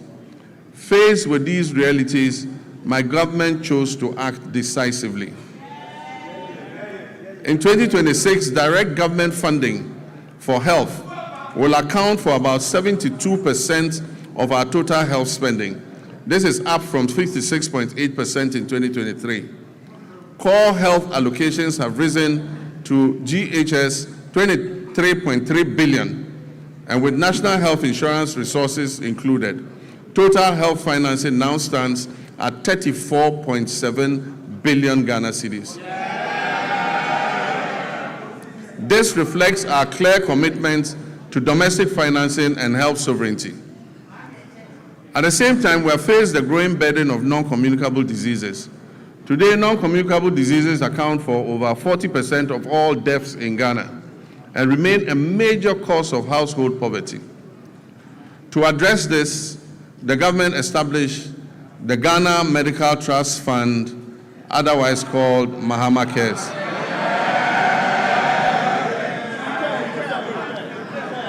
Mr. Speaker, this is the first nationwide financing mechanism dedicated to chronic and non-communicable diseases. Mr. Speaker, the National Health Insurance Levy has been uncapped. Claims payments are now timely, with facilities no longer waiting more than 6 months as happened in the past for payment to be made. We're also finalizing measures to increase provider tariffs by over 100% to reflect the realistic cost of health treatment.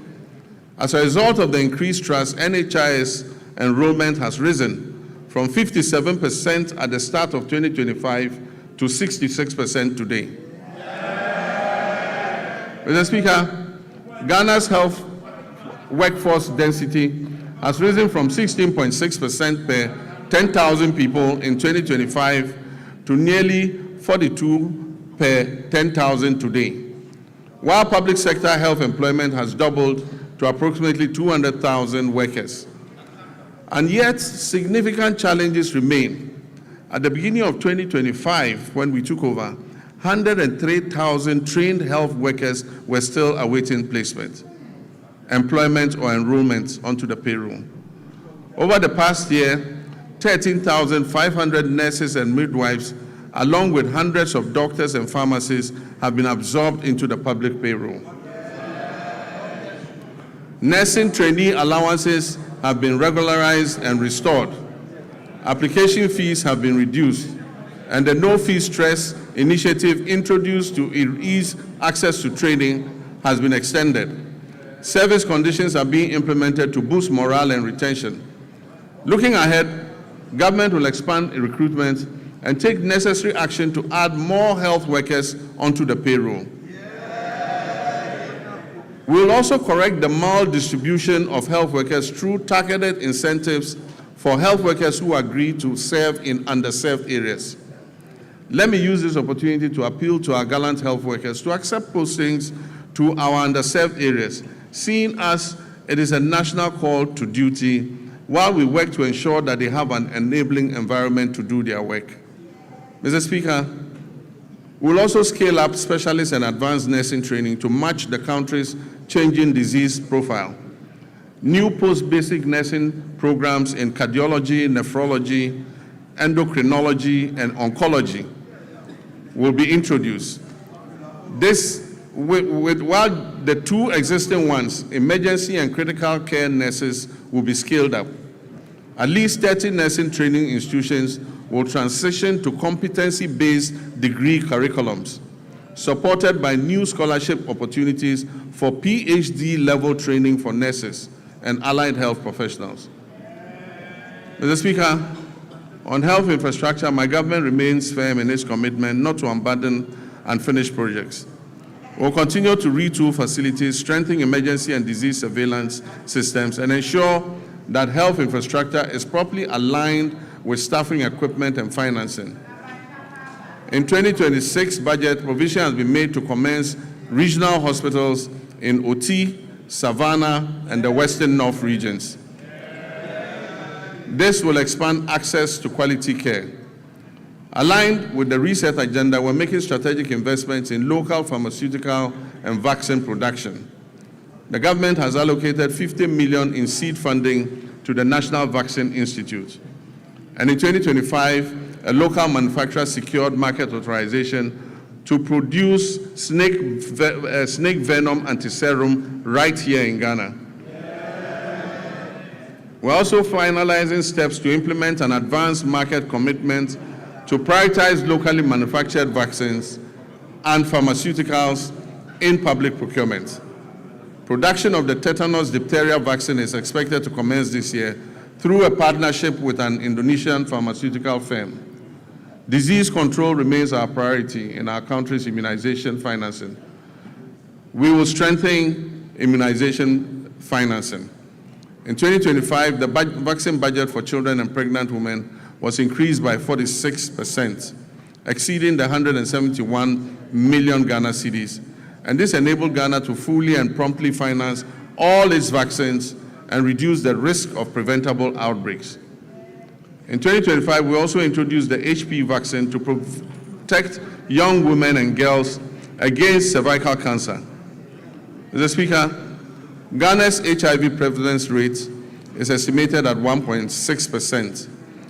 And as I speak with you, there are about 350,000 of our countrymen and women living with HIV and AIDS. Mr. Speaker, although prevalence is low, some population segments and regions have significantly higher incidence than the national average. The Ghana AIDS Commission has been tasked with ensuring the availability of testing and antiretrovirals. This year, government will fully roll out a free primary health care program, removing all cost barriers at the primary level where it is most needed, while strengthening prevention, screening, and health promotion, especially for non-communicable diseases. The Ghana Medical Trust Fund will be scaled up, and access to advanced cardiac care, including cardiac catheterization services at Tamale, Kolebu, and Komfo-Anokye Hospital, will be expanded to reduce overseas referrals and position Ghana as a center for specialized care in the sub-region, in line with our medical tourism objectives. Mr. Speaker, the Ministry of Health is expected to issue guidelines to eliminate the unacceptable no-bed syndrome. Patients facing medical emergencies must be received and given help, if even under makeshift conditions. You don't need to have a comfortable bed to save a patient. No patient must be turned away from any health facility they report to. Mr. Speaker, but in the meantime, government will expand capacity by implementing the Rich Hospital Phase 2 project to increase the number of beds at the Greater Accra Regional Hospital. We will also continue and complete the Police Hospital project, and also continue and complete the La General Hospital. Mr. Speaker, in the Ashanti region, we will complete the Sewa Regional Hospital. We will complete the Aferi Military Hospital. And we will complete the Komfo-Anokye Teaching Hospital Maternity and Children's Block. Mr. Speaker, we remain on course to build a stronger, more resilient, and more self-reliant health system for all Ghanaians. Mr. Speaker, roads are a very important sector. We inherited a burden of significant financial obligations and structural pressures in the road sector that had accumulated over the years. As of December 2024, outstanding payments on road projects financed through the Consolidated Fund stood at 21 billion Ghana cedis. These were certified works executed by contractors across the country for which payment had not been made. In addition, indebtedness to contractors that was lodged with the Ghana Road Fund Secretariat and awaiting payment amounted to 5.43 billion Ghana cedis. This figure excludes accruing interest charges, which continue to compound the state's financial exposure. Mr. Speaker, beyond these areas, we inherited also contractual commitments, that is, signed contracts, totaling more than 104 billion Ghana cedis. These commitments represent signed contracts for road projects at various stages of execution, many of them without corresponding secured funding to guarantee timely completion. By the end of 2025, the Ministry of Finance and Roads had cleared arrears amounting to almost 10 billion Ghana cedis owed to road contractors. And we are steadily continuing to reduce the road sector debts. Mr. Speaker, the famous Big Push infrastructure program This is my vision for a national infrastructure drive to restore critical national infrastructure. Naturally, the bulk of the money is dedicated to the road sector. We want to open economic corridors, create jobs, and reduce the cost of doing business. Mr. Speaker, as I speak to you, work has started on 50 major road projects that cover a distance of 1,144 kilometers. The total estimated cost of these projects is 50 billion Ghana cedis. Meanwhile, government is also completing 23 projects that were awarded by the previous administration but were not paid for. These projects amount to another 573 kilometers and are estimated to cost 15 billion cedis. So if you add that to the 1,500, it means about 2,000 kilometers of roads are currently undergoing rehabilitation as I speak. This is the biggest major investment in our road sector in the history of Ghana.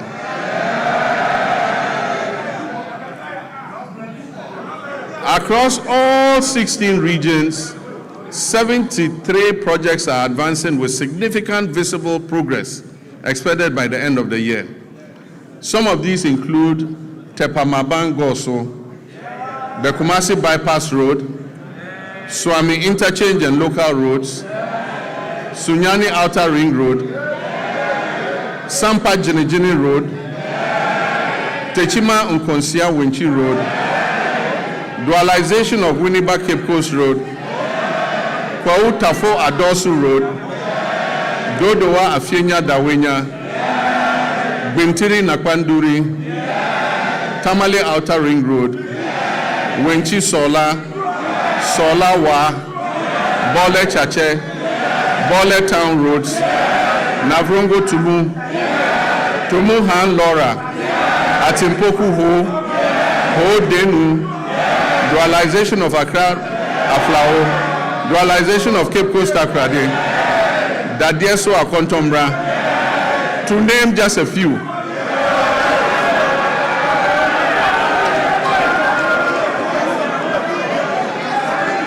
Mr. Speaker, other feeder roads are Akosombo Jakiti Kudukpe, Kudikope, Yeniam Junction Sedom, Apegusum Pakadan, Todome to Palime Gemini Road. Indeed, there are many others too numerous to mention. And as I said at the launch of the Big Push program, the whole of Ghana is going to become a construction site. And Mr. Speaker, Ghanaians can already testify that serious road works are underway across the country. Mr. Speaker, the Accra-Kumasi Expressway will be a 198.7 kilometer, 6-lane high-speed motorway. This expressway is designed to connect Ghana's two largest cities, Accra and Kumasi, and it will reduce the traveling time between Accra and Kumasi to approximately 2.5 hours. Mr. Speaker, this new alignment will have 8 interchanges and will be Ghana's first true expressway. And so government has established the Accra-Kumasi Expressway Limited, which is a subsidiary of the Ghana Infrastructure Investment Fund, as the concessionaire that will be mandated to design, to finance, construct, operate, and maintain the expressway, with the Ministry of Roads and Highways as the contracting authority. The project delivery is structured as a long-term concession of up to 50 years. Mr. Speaker, this expressway will be Ghana's first purpose-built expressway with limited access points, so goats and sheep cannot cross at any point. Mr. Speaker, it's designed for higher speed limits and modern safety infrastructure to reduce travel time and improve road safety. Preparatory activities including feasibility studies, the detailed designs and cost assessments are currently underway. This major road construction work aims to improve mobility, safety, and trade while connecting communities to markets and essential services. Mr. Speaker, the Eastern Corridor. We aim to complete all unfinished segments of the Eastern Corridor Road by the end of 2027.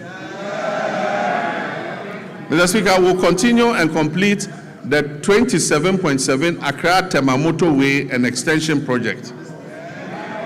And this includes reconstructing the Accra-Tema Motorway into a 4-lane expressway with 3-lane service roads in both directions, and interchanges at Ashaman. Where you have the Ashaman underbridge, it will now be an interchange. There will be another interchange at Community 18 and Teshi Link. Mr. Speaker, it also involves remodeling the Tetekwashi interchange. Construction works are ongoing and progress is at 32%. Mr. Speaker, other important projects include the Kumasi Inner Ring Road, the Volivo Bridge over the Southern Volta River, the Dambai Bridge over the River Oti, and the Adoso Bridge over the River Afram at Eche Amanfrom. Mr. Speaker, the Ministry of Roads has received cabinet approval to reintroduce road tolls on our roads and our bridges. Mr. Speaker, this time using advanced technology to improve efficiency, transparency, and avoid leakages in revenue generation. Preparatory work is underway to ensure the reintroduction of tolling operations this year. Mr. Speaker, there is no doubt that an effective and efficient transport system is integral to any economic development plan. So to improve public transport services in the country, government is supporting Intercity SCC Coaches Limited, Metro Mass Transit Limited, and the private road transport operators to renew their fleets. Currently, a total of 300 buses have been procured to improve road transport. The initial batch of 100 buses is scheduled to arrive in the country by the end of the first quarter of this year. Mr. Speaker, in fulfillment of my pledge to re-establish a national airline, a 10-member task force established to oversee this initiative has submitted a business model and operational framework to guide the selection of a strategic partner for the new national airline. And this new national airline will take off soon, inshallah.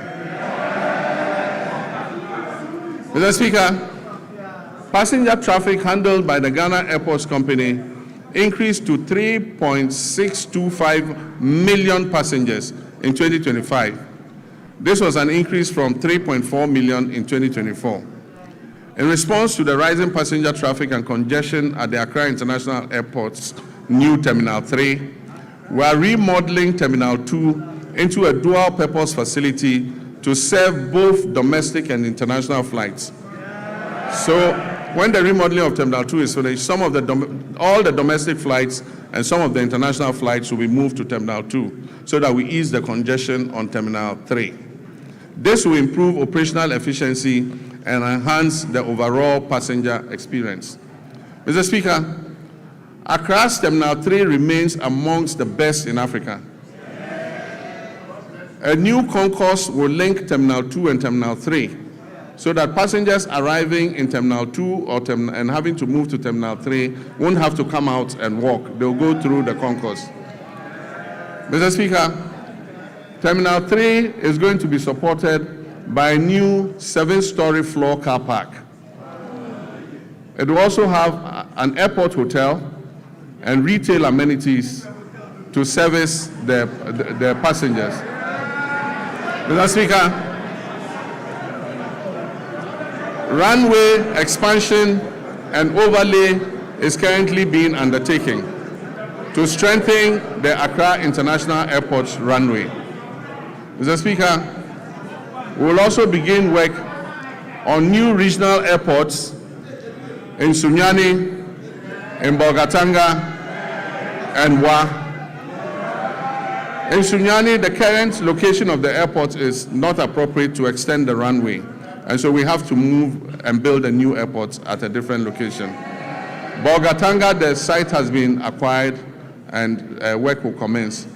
Wa also, we have to move the airport from where it is because it almost intersects the road and the airport slopes upwards, making it inappropriate for air travel.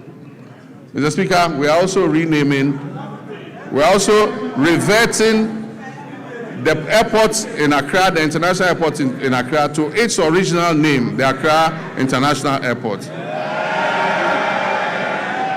Even though NLC Decree 129 was passed, no effort or nothing was done to effect the clause in the decree that said that the airport should be renamed after Kotoka.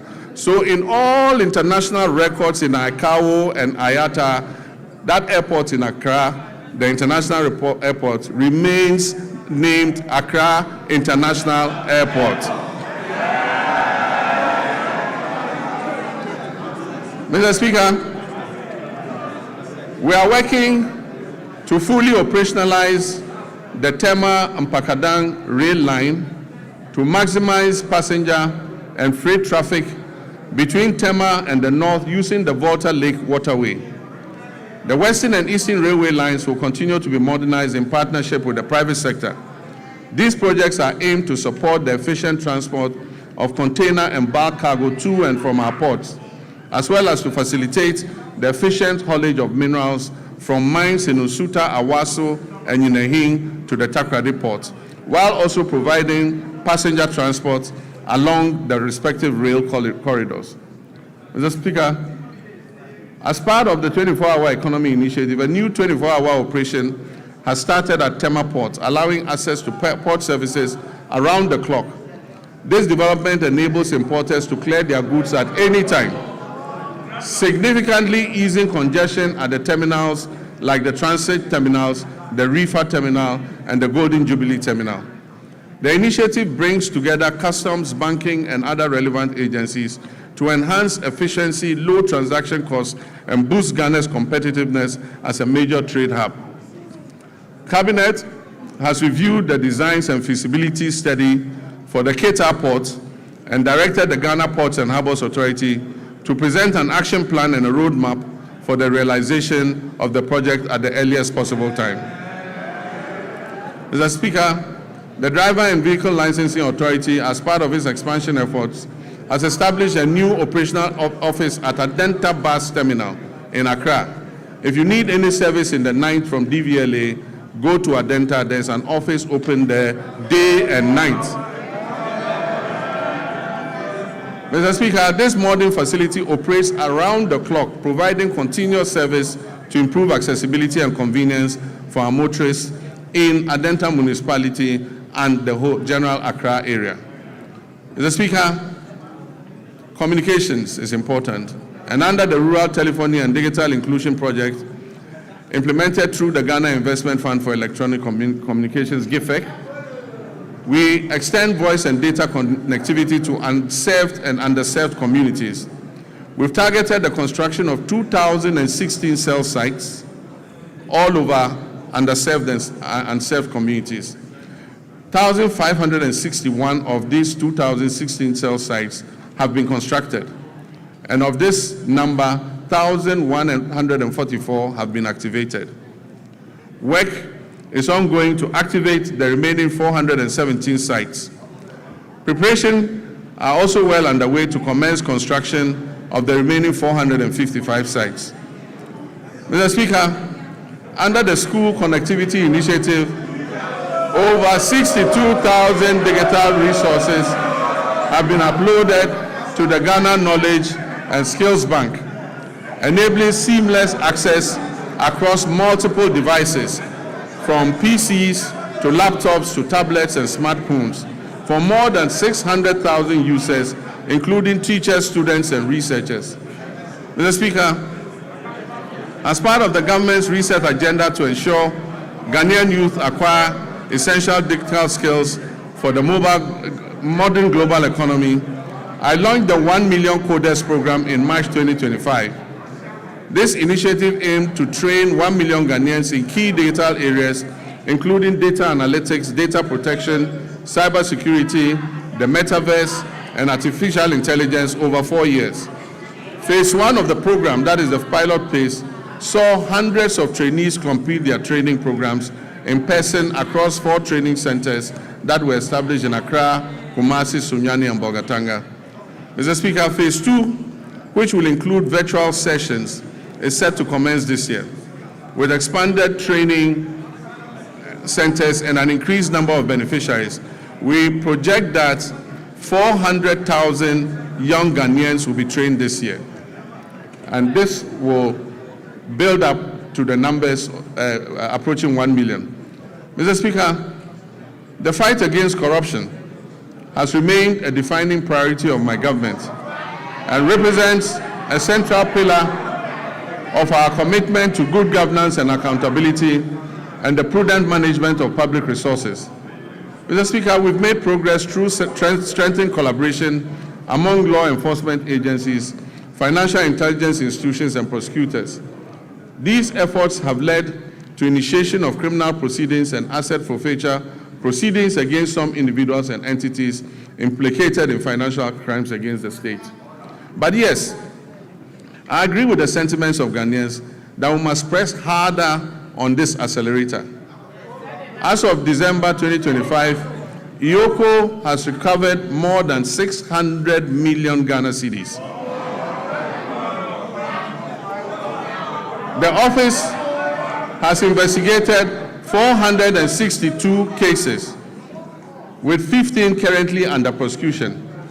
It has dismantled transnational carjacking syndicates and has recovered 29 luxury vehicles that were stolen. Mr. Speaker, the government remains resolute that corruption will not be tolerated, regardless of status or political affiliation. The Attorney General's office will continue to use both criminal prosecution and non-conviction-based assets recovery mechanisms to ensure that stolen public resources are returned for national development. Mr. Speaker, I understand that a large majority of Ghanaians are impatient to see those who abuse their public trust in office held to account. Mr. Speaker, there were periods when, under military regimes and unconstitutional governments, extrajudicial means could be used to exact retribution against persons perceived as corrupt or who had abused the mandate given to them by the people. Mr. Speaker, this may have appeared as swift justice, but many regrettable excesses were recorded. In 1992, we overwhelmingly adopted the 1992 Constitution to accept governance by the rule of law. On 7th January, when I swore the oath of office before the people of Ghana, I swore to uphold the 1992 Constitution. I may be as impatient as everyone else to see justice done, but painstaking investigations must be conducted. Dockets must be prepared, charges must be filed, and the accused must have their day in court, including appealing, even on the smallest point of law, to higher courts. This process is necessary to protect us all against abuse or ill treatment of citizens, and to ensure that only those guilty of offenses against the state are punished. As President Mills of blessed memory said, he said, and I quote, "The wheels of justice grind slowly, but they grind exceedingly fine." Mr. Speaker, let me reassert my determination to uphold the accountability of public office holders to the people of Ghana.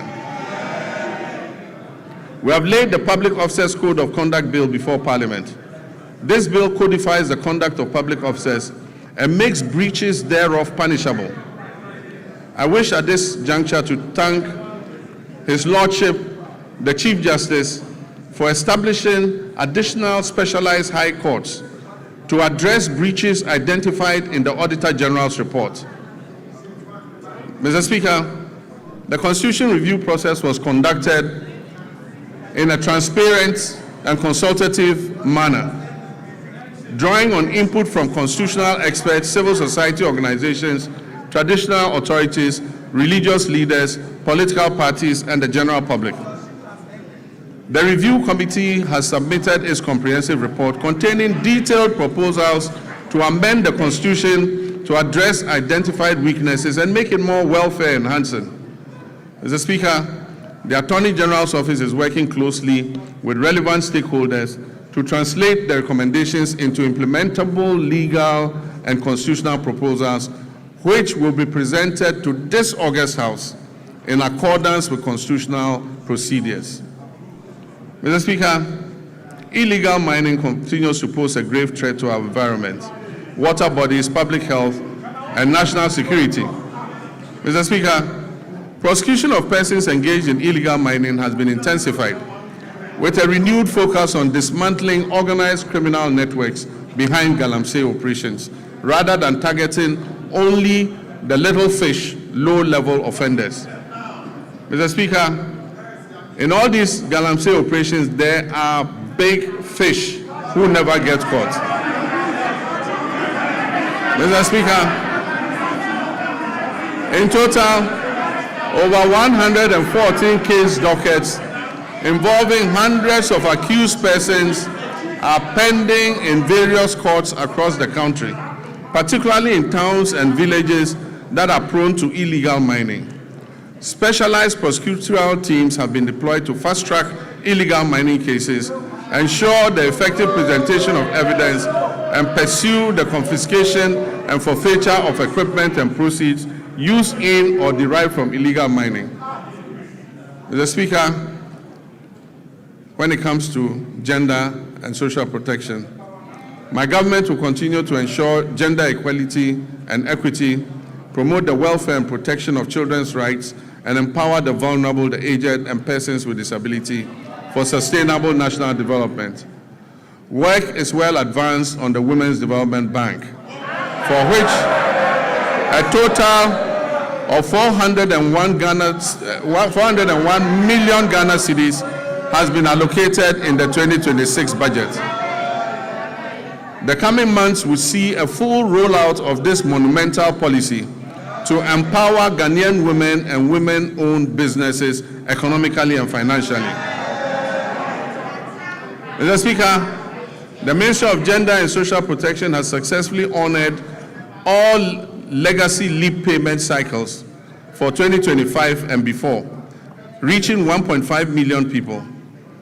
It has also ensured the full implementation of the Ghana School Feeding Program in over 12,000 public schools across all 261 districts of this country.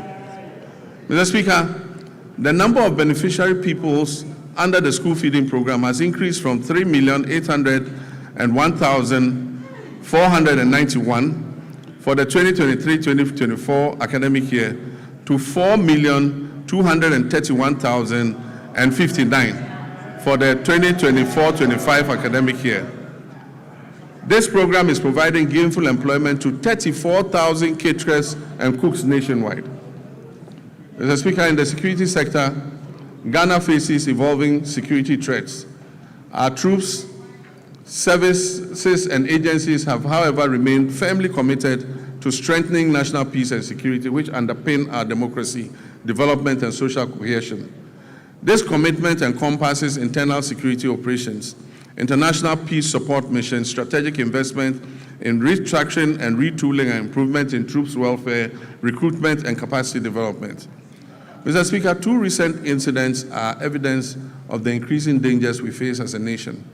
The killing of 8 of our compatriots who had gone to a neighboring country to purchase tomatoes, and just yesterday, an attack on Ghanaian fishermen in our waters by pirates reinforced the need for us to retool and adequately equip our security services. Mr. Speaker, I wish to commend the Ghana Armed Forces for conducting a successful medical evacuation of our injured compatriots from Burkina Faso.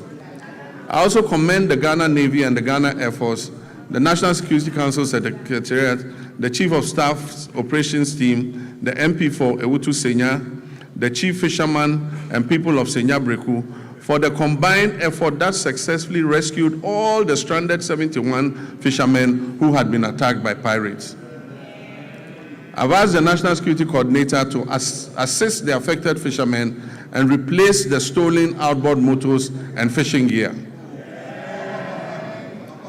Mr. Speaker, the Armed Forces continues to play a key role in containing illegal small-scale mining through the deployment of river guards and support for the National Anti-Illegal Mining Operations Secretariat and assistance to special courts for swift prosecution of offenders. Mr. Speaker, during the year, the Ghana Armed Forces had 2,119 troops with requisite equipment deployed in various peacekeeping missions, reinforcing Ghana's reputation as a dependable and professional contributor to international peacekeeping operations. While Ghana continues to maintain an enviable reputation in international peacekeeping, we must note that many of these peacekeeping theaters where we have operated are winding down due to reduced budgets for UN peace support operations. And so as our troops return home, we must create opportunities for them to train, to remain active, and stay engaged. Mr. Speaker, beyond peacekeeping operations, Ghana continues to demonstrate its strong commitment to international solidarity, humanitarian assistance, and South-South cooperation.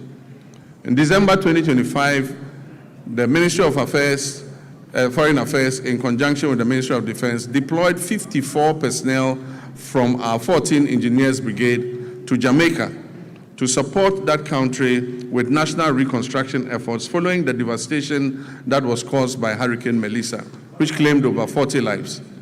In recognition of the scale of the recovery effort and the good work our soldiers were doing in reconstructing the houses in Jamaica, government approved a request from the government of Jamaica asking us to extend the mandate of our soldiers there for another 90 days, which we approved. Mr. Speaker, to further improve operational readiness, the government will continue to invest in vital defense infrastructure and retooling. The construction of a forward operating base at Libo, situated along the Western Maritime Corridor, is ongoing. This facility aims to boost maritime surveillance and better protect offshore oil and gas installations. The Northern Border Security Project, initiated to counter terrorism and transnational crime, is advancing decisively. This project constitutes the first line of defense against any infiltration and extremist threats coming from the Sahel, and it would significantly strengthen the surveillance of our northern border. Plans are well advanced to establish 2 new military barracks in Ejumako in the central region and in Dambai in the Oti region to address emerging security concerns and strengthen the presence of the state in these areas. To further support retooling efforts, agreements have been signed to procure and deliver 4 brand new Eurocopter helicopters and 1 jet for the Ghana Air Force, aimed at replacing the aging fleet and modernizing our air capabilities. The Ghana Armed Forces is carrying out a thorough overhaul of previously grounded aircraft, which involves replacing essential components and bringing them back into service. This aims to quickly restore their operational readiness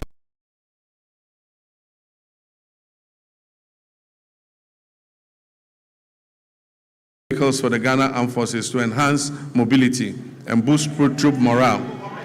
It forms part of a broad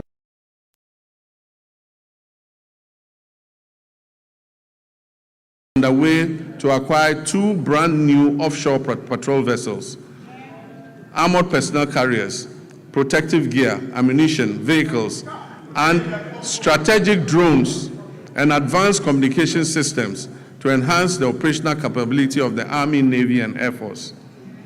We will also continue to prioritize human capital development within the armed forces. A progressive recruitment drive to increase the strength of the Ghana Armed Forces by 12,000 personnel over 4 years to support expansion and operational demands is ongoing. In line with the government's reset agenda, the recruitment process has been decentralized to regional capitals with selected recruits reporting directly from their regions to training schools, marking a significant shift from the previous Accra-centered system. Mr. Speaker, on a very solemn note, I wish to express my condolences to the families of 6 of our young daughters who died during the stampede at the LWAC Stadium.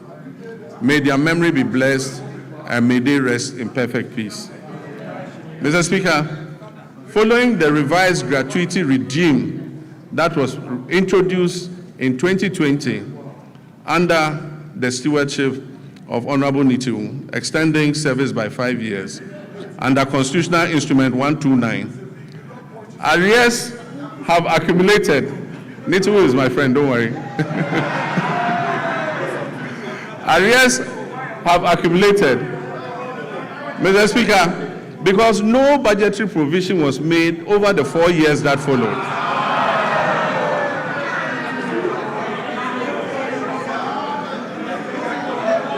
Afenyo, when we all leave politics, I and Nitu are going to the same place in the north. You go to Winneba. Don't worry, we are brothers. Mr. Speaker, this has resulted in over 1 billion Ghana cedis owed to approximately 3,000 personnel across all the different ranks. As part of our commitment to fairness and the resolution of long-standing legacy issues, the government will soon commence payments of gratuity arrears under CI 129. Honorable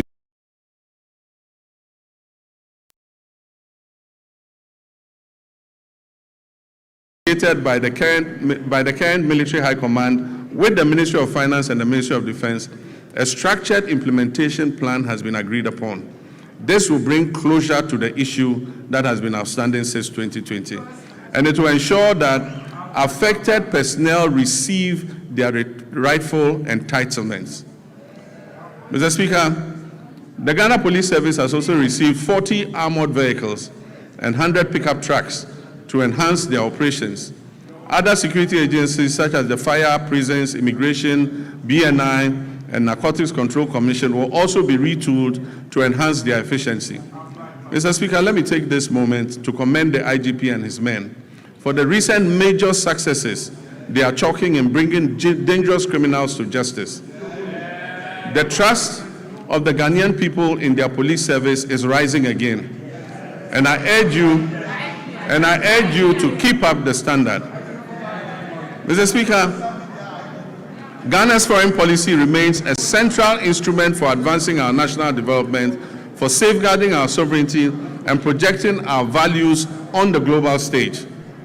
At a time when the global environment is characterized by profound geopolitical shifts, economic uncertainty, climate-related challenges, and evolving security concerns within our sub-region, government has taken deliberate steps to ensure that Ghana's engagement with the world is purposeful, strategic, and responsive to the needs of our people. In this regard, the Ministry of Foreign Affairs has stepped up efforts to align Ghana's external relations with our domestic development priorities. Mr. Speaker, in West Africa, Ghana continues to pursue a policy of good neighborliness, solidarity, and constructive cooperation with all countries in the sub-region. We remain firmly committed to the vision of a peaceful, stable, prosperous, and integrated West Africa, grounded in mutual respect, dialogue, and collective responsibility.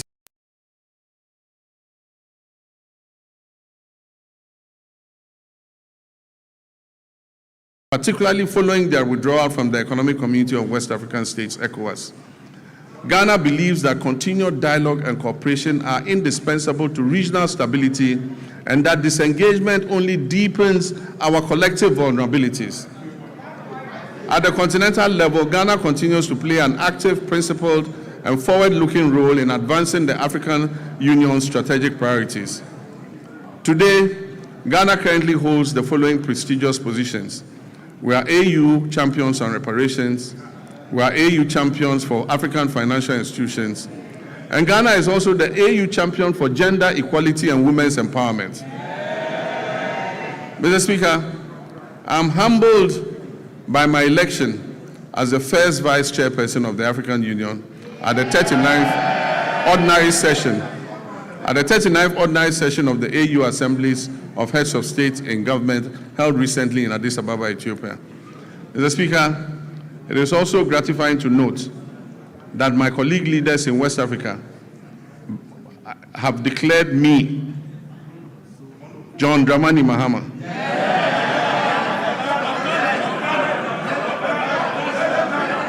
President of the Republic of Ghana and Commander-in-Chief of the Ghana Opposition. They have declared me unopposed by the grace of God, sole candidate for the position of chairperson of the African Union when the rotating chairmanship returns to West Africa in 2027.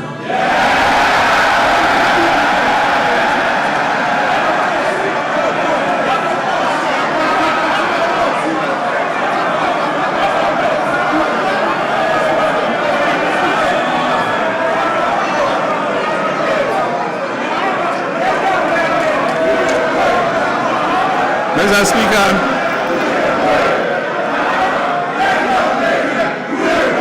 Mr. Speaker, during the 80th session of the United Nations General Assembly, I raised Ghana's voice to call for a comprehensive reset of the United Nations to better reflect the current realities and particularly the role of Africa in global governance and fairness in international financial systems. In line with our multilateral commitments, Ghana announced plans to table a United Nations resolution that recognizes the transatlantic slave trade as the gravest crime against humanity, and promoting an agenda of acknowledgement, reparative justice, and cultural restitution. Mr. Speaker, I'll formally present this resolution, which has been endorsed and adopted by the African Union unanimously, to the UN in March of this year for consideration by the UN General Assembly. Mr. Speaker, passports have never been easier to acquire than under this regime.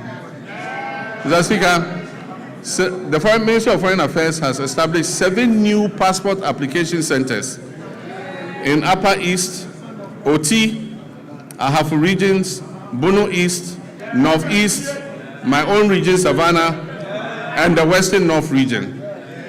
Mr. Speaker, with this expansion, all 16 regional capitals now host passport application centers, marking a major milestone in the decentralization of passport services. Mr. Speaker, to address systemic delays, the ministry implemented a 24-hour passport production operation at the head office. This enabled the clearance of an inherited backlog of over 40,000 passport applications.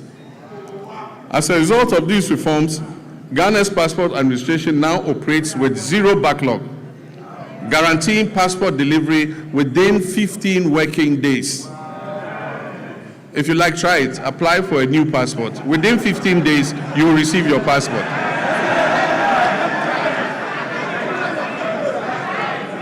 Mr. Speaker,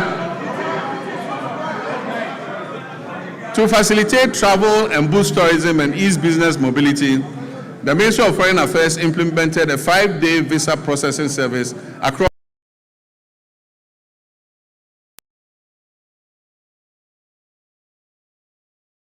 Currently, significant progress has been made in the design and procurement phase of a national e-visa platform with a targeted rollout plan for 2026. This means if you apply for visa, you apply online and the visa is approved online. You don't need to go to the Ghana embassy to apply. Ghana has also secured new visa waiver agreements with 11 countries to facilitate people-to-people exchange. It means for those 11 countries, Ghanaians don't need passports to go there. You just jump on the plane and appear there, and they will allow you in. Mr. Speaker, to highlight Ghana's ongoing commitments to international solidarity, we made humanitarian donations to Jamaica, Cuba, Sudan, and Palestine to support disaster relief and conflict-related crises. These donations amounted to millions of cedis and included food, medicine, clothing, cocoa products, blankets, and mattresses, and plastic buckets. I'm pleased to Mr. Speaker, I'm also pleased to report that remittances from our relatives abroad, the Ghanaian diaspora, reached a historic high of $7.8 billion in 2025. Mr. Speaker, this is the largest annual inflow ever recorded in Ghana's history. This reflects not only confidence in the Ghanaian economy, but the enduring patriotism of our citizens living and working abroad.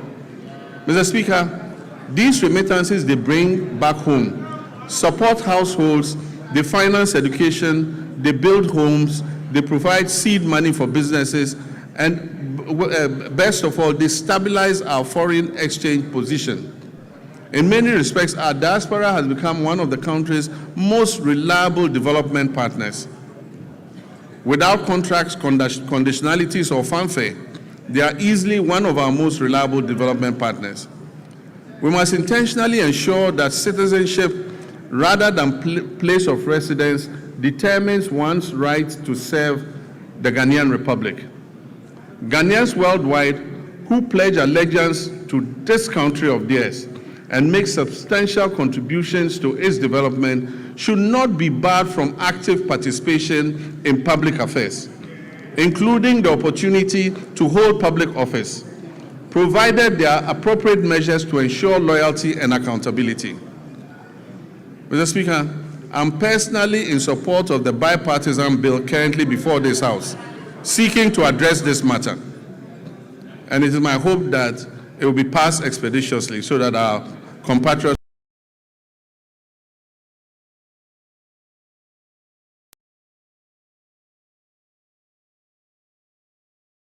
we're trying to achieve. We're implementing many policies to develop our youth capacity and to create as many jobs as possible to address the major unemployment problem. All our youth activities and job creation programs are ongoing. In 2025, 10,887 young people were trained in entrepreneurship programs and job creation under the Ejumara program. In 2026, an additional 10,000 young people will receive similar support under the program. The National Apprenticeship Program onboarded 14,000 young apprentices during the pilot phase, and they have started receiving their start-up kits after passing out successfully. Training is ongoing across the regions, and when completed, the trainees will be certified by the Commission for TVET to facilitate their access to employment. Mr. Speaker, this year, the target for the National Apprenticeship Program has been increased from 10,000 to 100,000 young people, offering many more young people the opportunity to acquire the skills needed for sustainable development. And as I said, when they pass out, they are giving a certificate by TVET to show that they have passed out and have the skill in whatever they learned. In 2025, 86,000 young people were engaged through the Youth Employment Agency, various employment modules under this agency. This year, I've directed the Ministry of Youth Development and Empowerment as a matter of urgency to review all the youth employment modules under the YEA to reduce duplication and ensure value for money. This is important so that we can channel the resources to the advantage of the teeming youth who are waiting for opportunity. Mr. Speaker, the National Service Authority has signed an MOU with the Ministry of Defense to commence military training for 10,000 national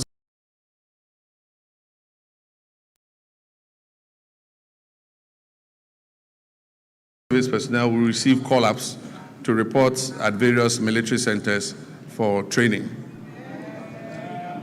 Mr. Speaker, this was a program initiated by our late Minister for Defense of Blessed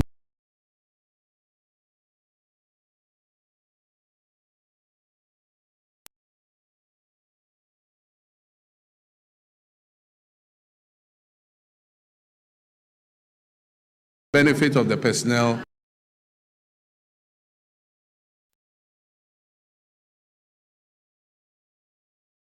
in Ghana's trade and agribusiness and industrial sectors to boost our competitiveness in export markets, encourage value addition, and generate employment for Ghana's large youth population.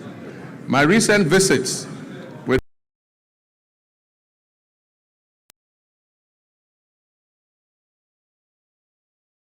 initiate expansion works on factories has convinced me that Ghana is on the right track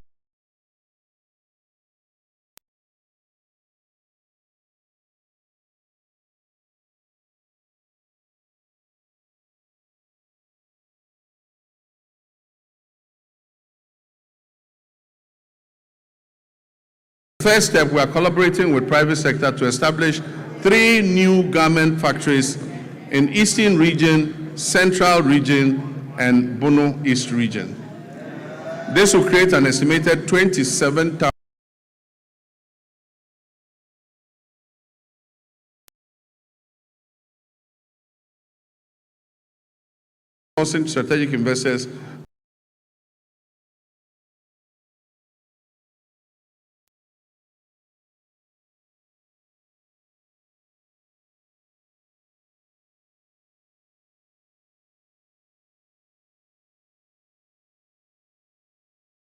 a 27.04% growth in 2025.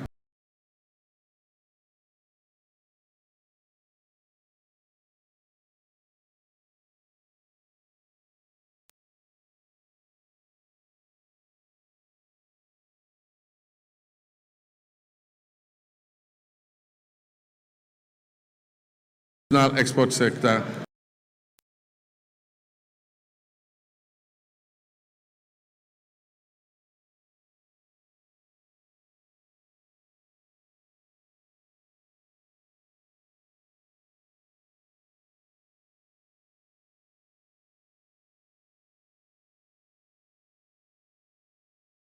Of the overall 33.8% of industry's share of gross domestic product in 2025.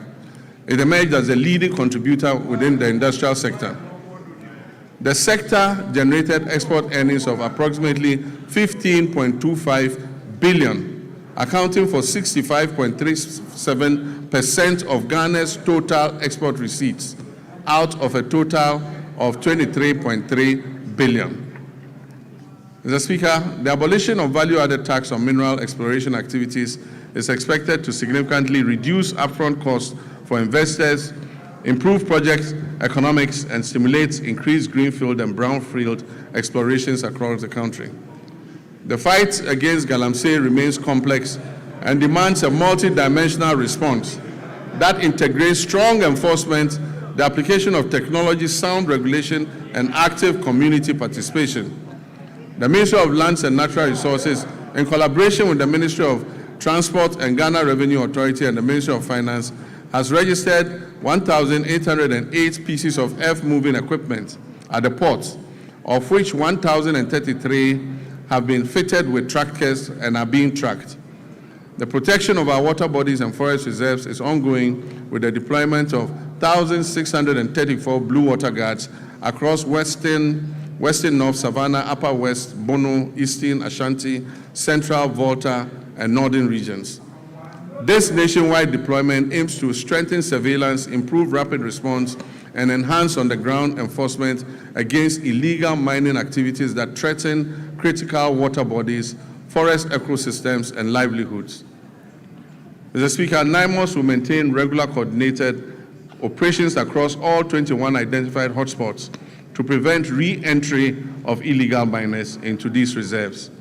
While temporary deployments yielded positive results, they proved insufficient for sustained enforcement.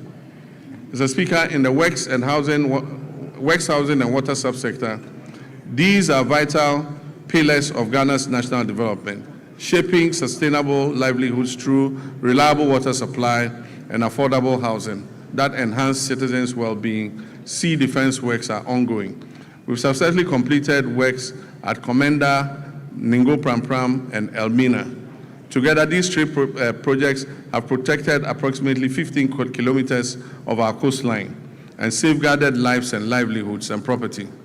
In March 2025, I visited Solakope, Agaveji, and Amutinu in the Ketu South municipality, where tidal waves had displaced thousands of residents. We made a firm commitment to address the devastation. Mr. Speaker, through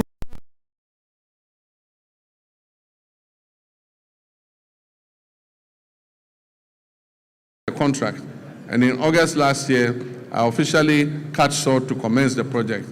I'm pleased to inform this House that the project is currently 25% complete, and calm has already been restored along the coastline.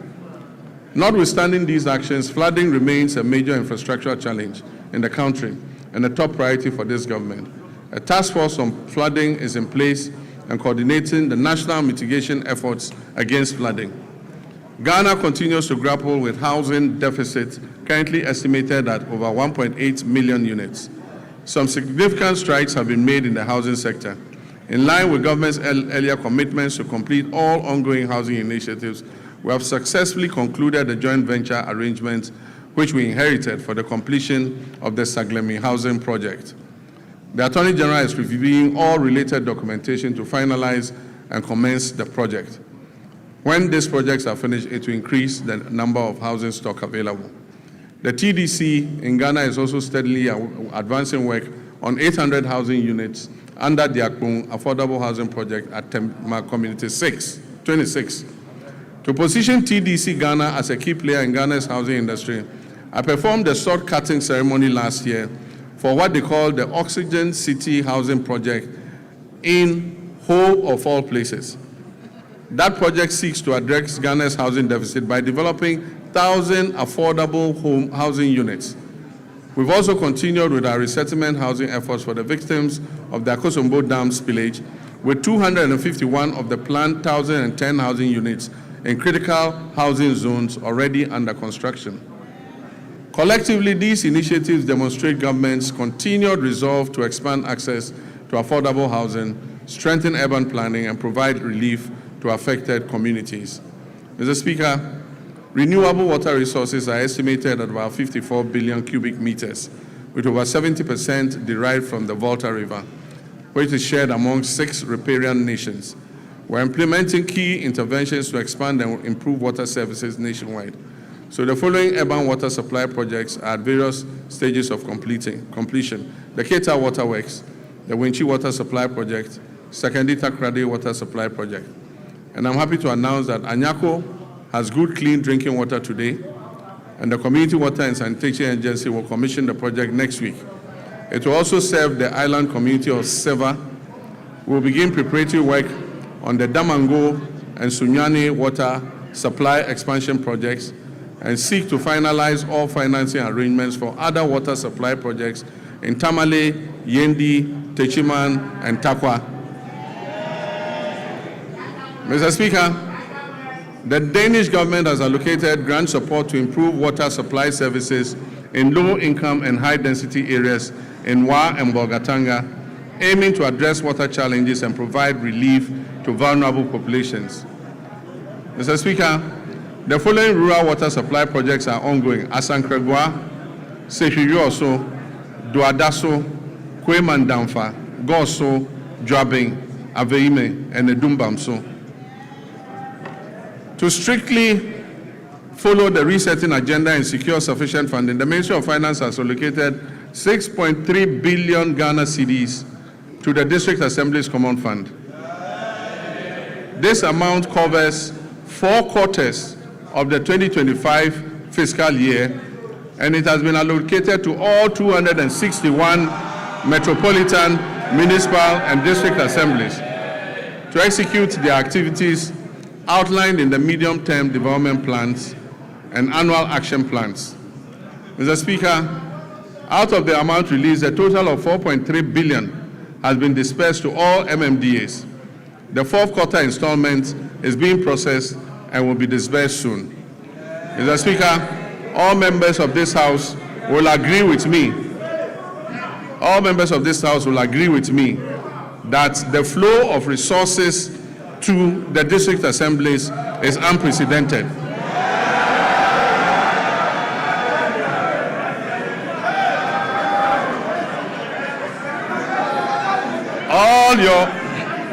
All your assemblies are receiving more money than they've ever received in several years.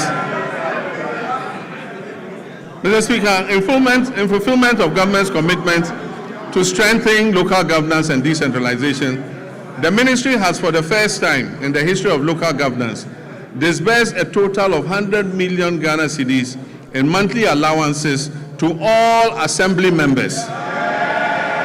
Unprecedented, assembly members have received their allowances. The Ministry of Local Government, Chieftaincy and Religious Affairs has also finalized designs for the new 24-hour economy modern markets to be constructed in all metropolitan, municipal, and district assemblies. Mr. Speaker, procurement processes are far advanced to commence the construction of these markets. And very soon, in all your district, honorable members, you will have a 24-hour market operational. Mr. Speaker, our tourism and creative arts sector has a lot to offer. Creatives using the new media are giving our nation greater prominence than we could have achieved through any first-class traditional media outlet. Our economy will not be built only by traditional sectors, but also by human creativity sectors that will absorb those people who will be displaced from the shop floor by the new AI technologies that are being rolled out. Ghana has become a favorite tourist destination because of our history, culture, our arts, our music, our fashion, and our food. Government has allocated 20 million Ghana cedis to the film sector alone. This is going to the film sector to support Kuma wood and Gali wood and all the woods. Mr. Speaker, another 20 million cedis has been given for the other creative sectors. I believe that this injection of money will bolster our creative sectors. Mr. Speaker, I wish to assure the creative industry and the Ministry of Tourism that I'll be your personal ambassador. Mr. Speaker, in line with our new national effort to bring events and conferences to Ghana, we are going to undertake the refurbishment of the Accra International Conference Center to restore it to its iconic past as the country's national and international events and conference venue. Mr. Speaker, the original contractors of the center, Enego Project Ghana Limited, have conducted a structural integrity assessment at the request of the Office of Chief of Staff and made recommendations for the facilities renovation and refurbishment. They will commence this work in the next few weeks. But Mr. Speaker, the AICC is not enough for a country seeking to develop its creative sector and become West Africa's destination for meetings, conferences, musical concerts, and entertainment. So working with the private sector, work will also commence this year on a befitting convention and creative events center to position Ghana as West Africa's leading hub for meetings, incentives, conferences, and exhibitions and creative events. Ghana will also begin this year the renovation of the State Banquet Hall, which has been closed for a couple of years. Mr. Speaker, this year we will strengthen Ghana's standing in the major global and continental sporting events. We will make our 5th FIFA World Cup appearance. And for us, this is an opportunity to boost national branding and the economy beyond just sports. Mr. Speaker, supporters and other people interested in going to support the team would have to submit a visa request to the American Embassy. We are being told that we must ensure that supporters who go return on the visas. It has taken a lot of work to restore Ghana's 5-year non-immigrant visas and take us off the ban list. It is my hope that this event will not send thousands of Ghanaians to America and get us back on the ban list. Mr. Speaker, the Black Queens will compete at the 2026 African Cup of Nations, Women's African Cup of Nations, building on their bronze medal finish in Morocco. At the youth level, Ghana will participate in the 2026 Youth Olympic Games in Dakar with a multidisciplinary team aimed at strengthening long-term elite pathways. We'll also compete at the Commonwealth Games 2026 in Glasgow, reinforcing Ghana's presence across the Commonwealth sporting landscape. Mr. Speaker, as a member of the Ghana Journalists Association, I've been deeply concerned about the abuses suffered by journalists at the hands of some of our errant security personnel. I've asked the leadership of the security agencies to take firm action and to reorient their men and women on the need to be accommodating to journalists who are only doing their job of keeping citizens informed. I've also been concerned about the state of our state-owned media, most of which have suffered from historical underfunding and grappling with deteriorating infrastructure and facilities. I recently toured these media houses to learn about their challenges at firsthand, and we're currently putting together a revitalization plan to leverage their valuable assets and re-inject life into their operations. The reintroduction of the Media Development Fund is also being reconsidered to support the Ghanaian media. Mr. Speaker, as I conclude,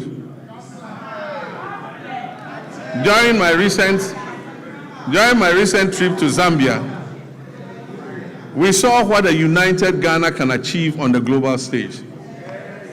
A simple mislabeling of our culture could have reduced us to a punchline. Instead, we moved with speed and confidence. We corrected the record. We turned what was supposed to be ridicule into reach. We turned confusion into connection. We turned what could have been a negative social media trend into a handshake of friendship with our Zambian brothers and sisters. Mr. Speaker, for most people, that episode was just a fleeting social media frenzy. Yet it served a greater purpose. It showed a nation that understands its brand equity. It showed citizens aligned around a common identity. It showed a country that knows who we are and refuses to be defined by others. But let us be honest, unity in moments of cultural pride has proved easier than unity in moments of political disagreement. If we can mobilize that same collective resolve for our development agenda, we will see real progress. And that mobilization is possible because we are the descendants of a people who united against political subjugation. We resisted economic exploitation and we fought colonial oppression. Mr. Speaker, our pursuit of national development today demands that same unity of purpose. We must reject misrepresentation and distortion that detract from our collective progress. We must guard our development as firmly as we guard our cultural identity. We must act as one people with one purpose. Mr. Speaker, in public life, there is a simple maxim we're all very familiar with, and it says that the buck stops with the president. Mr. Speaker, I not only agree with this. Every day I hold office of president, I live by that statement that the buck stops with me. The ultimate responsibility for the direction of this nation rests with the office that I hold, and I'll never shirk that duty. But nation building is not merely a question of who provides the strategic direction and who bears the final responsibility. It is a long chain of efforts that carries intent into reality, from policy conception to laws enacted, to resources mobilized, to services delivered, to value created on farms, in workshops, in classrooms, in markets, and in enterprises across our land. Mr. Speaker, it is here that the strength of a people reveals itself. It is in the countless acts of competence, integrity, and industry by citizens of every calling whose work turns national purpose into lived reality. Mr. Speaker, while the bulk may stop with me, the work of nation building goes beyond that. Through the labor, enterprise, and civic spirit of millions of Ghanaians whose daily efforts give policy life. Mr. Speaker, I will continue to carry the weight of final accountability. And I ask in equal measure that our citizens bring their full measure of energy, skills, and patriotism to the common task of advancing our country. That is how nations are built. That is how economies grow. No policy can substitute for civic duty. No program can replace the quiet discipline with which millions of Ghanaians sustain their families, serve their communities, and carry this republic forward each day. Mr. Speaker, we are sometimes tempted to judge our nation only by our failures and our difficulties. But the country is not defined solely by its difficulties. It is defined by the choices its people make in response to those difficulties. Repeatedly through our history, Ghanaians have chosen steadiness over despair, cooperation over division, and purpose over cynicism. That is the deeper strength on which our future rests. We faced testing moments before, and we have overcome them. We've gone periods of economic strain, transitions that have demanded much from our citizens and our public servants alike. And Mr. Speaker, there's an African proverb that says, however long the night is, the dawn will break. Mr. Speaker, the dawn is breaking for Ghana. The moment we are in requires not only endurance, but also action. It reminds us that renewal belongs to those who prepare for the morning, while others still speak of and look back at the darkness. For Ghana today, that dawn is not a promise we must recite. It is a reality we must build into our institutions, into our economy, and in the ethics of responsibility we pass on to the next generation. So let us live each day mindful that the Republic is larger than any one political party, any office, any individual. This Republic belongs equally to the farmer, the trader, the teacher, the nurse, the artisan, the entrepreneur, the parliamentarian, and the young citizen, and the elderly retired personnel. Mr. Speaker, each of these people has a stake in our nation, and each one has a duty. Each has a claim on the future we're shaping together. Mr. Speaker, nations endure not because they are spared trial, but because their people refuse to surrender to trial. Ghana has been tested before. We did not surrender. We will not surrender now. And so with gratitude for how far we have come, and with the resolve for the work ahead, I say, Mr. Speaker, the state of our nation is resilient, the state of our nation is renewing, and our nation is firmly in the hands of its people. Our nation is on the brink of takeoff, and so ladies and gentlemen, passengers, fasten your seatbelts. I thank you for your attention.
Honorable members.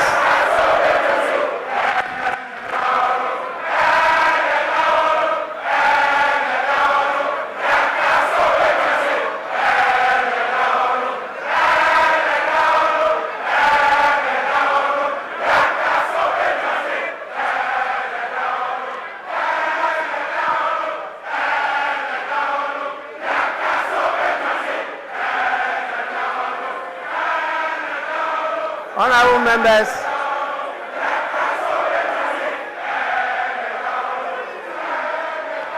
Honorable members.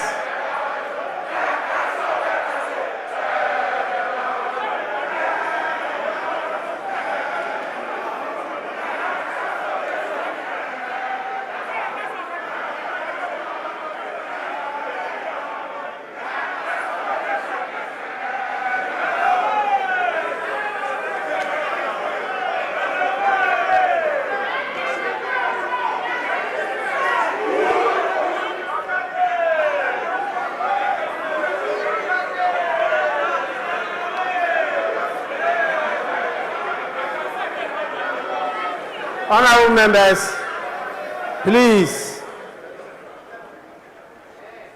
Honorable members, you know we are in this together, and you understand as accomplished parliamentarians that when the speaker is on his feet, every other person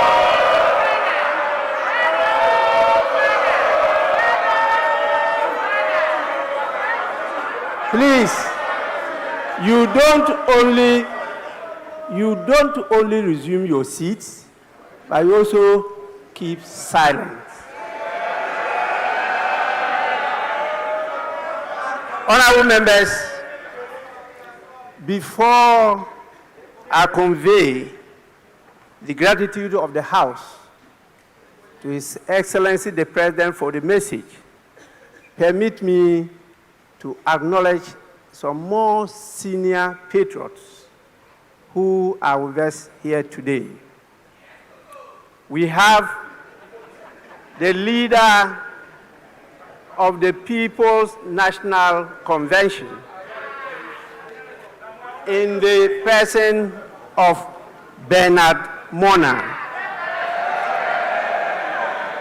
We also have the leader of the All People's Congress, APC, in the person of Hassan Abdullahi Ayaraga. And we have my senior brother, the former flag bearer of the Convention People's Party, Ivor Robina Greenstreet, also with us here. Please, you are all warmly welcome. Honorable members, in accordance with Standing Order 72, Rule 4, I convey to His Excellency, the President of the Republic of Ghana, the gratitude of the House for the address. Honorable members, again, in accordance with the practice of this House, a formal communication will be forwarded to His Excellency the President after the House has thoroughly debated this message. So His Excellency will hear from us. I know you are ready.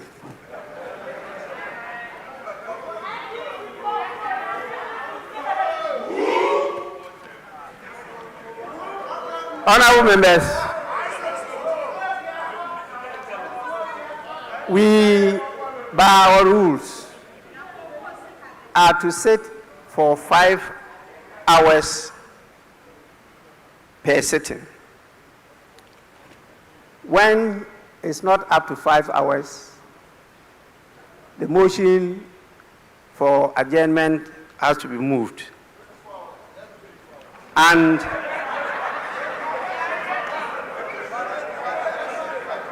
here we are we have spent a lot of time, but not yet 5 hours.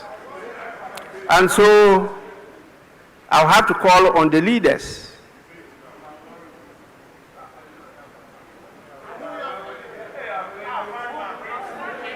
starting with the minority leader.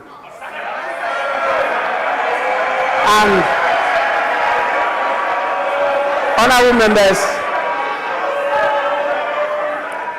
members, in consultation with the leaders, I'm giving each of them 5 minutes.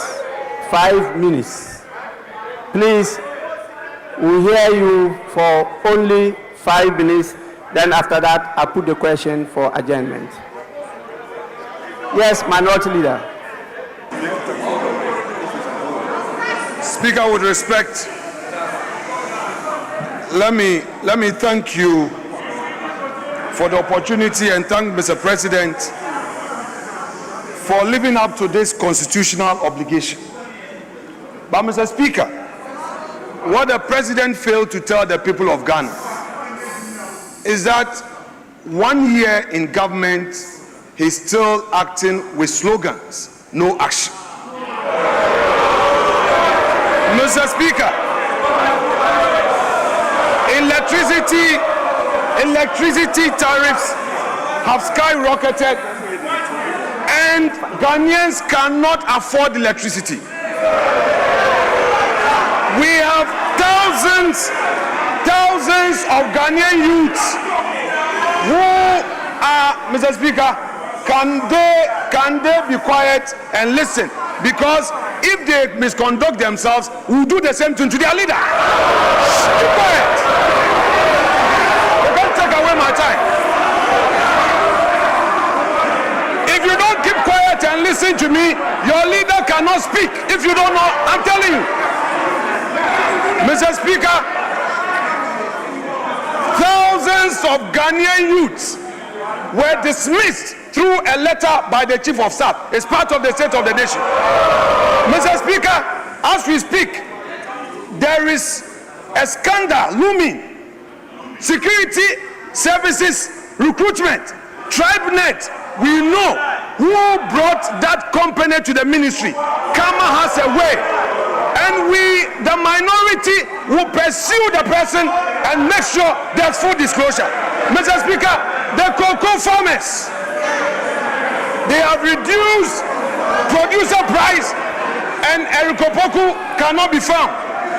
They don't care about cocoa farmers and they are here telling us inflation, macroeconomics, they ready. Macroeconomics, they ready. Mr. Speaker, Galamsey continues, Ghanaians continue to suffer under this Galamsey hardship. And we expect concrete action to be taken on Galamsey. Mr. Speaker, to conclude, our elders say, give credit where credit is due. Mr. President is telling us today that some gains have been made. Those gains through this gold for reserve. Mr. Speaker, the gold for reserve policy, what they have failed to tell Ghanaians is that the Bawumia that they attack, Mr. Speaker, the Bawumia that they attack, the Bawumia that you attacked is the brainchild of this policy. Mr. Speaker, I would want to urge the government, give to Bawumia what belongs to Bawumia.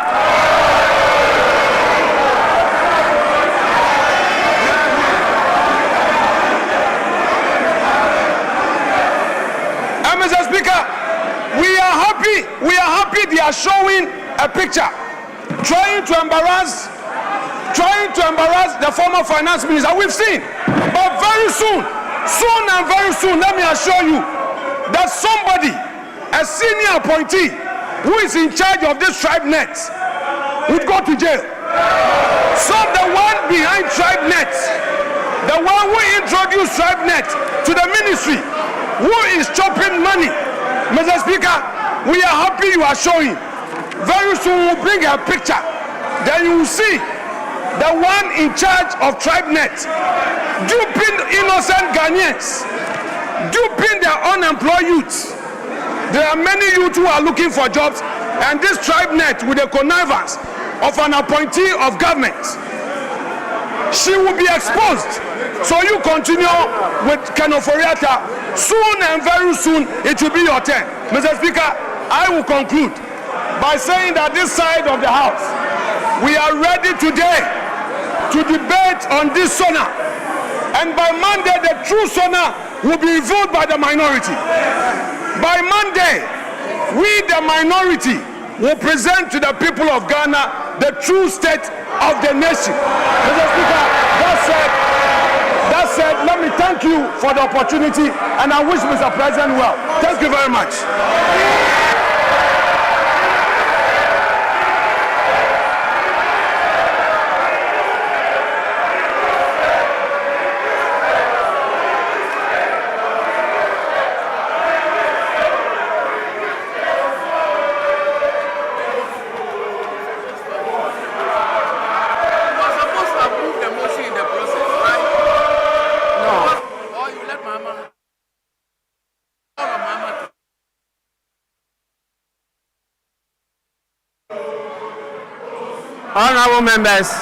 Honorable members, please.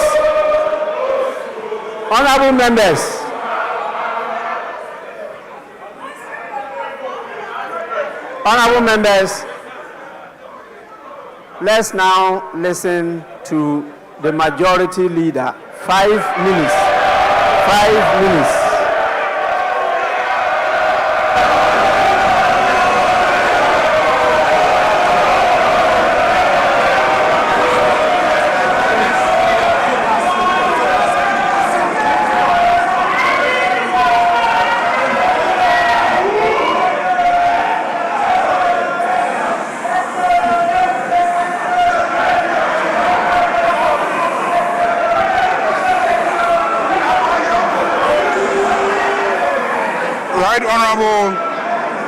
Right Honorable Speaker,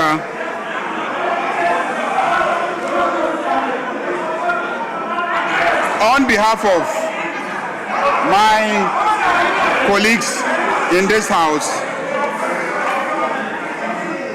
we want to thank His Excellency, President John Dramani Mahama, for his excellent leadership.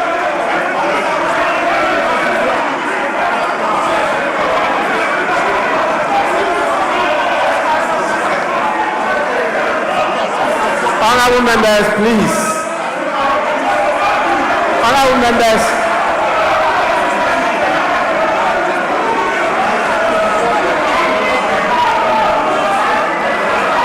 Honorable members, please.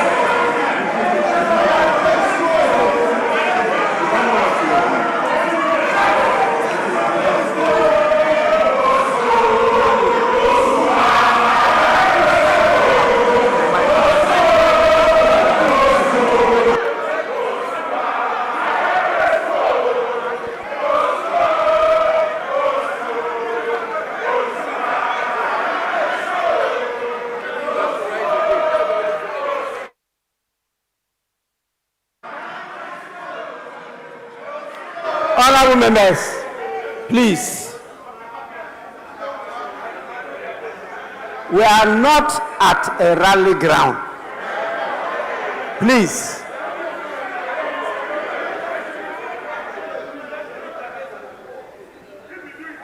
You must know that this House has the power to terminate, yes, by law, the membership of a member of Parliament.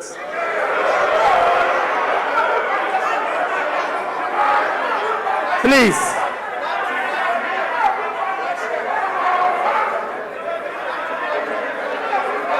This is just a reminder to all of you. Again, this is a reminder to all of you. Majority Leader, you may continue.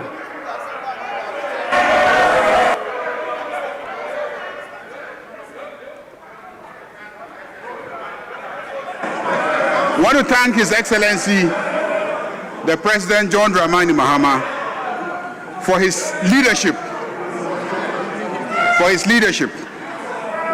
Ghanaians are very grateful to you.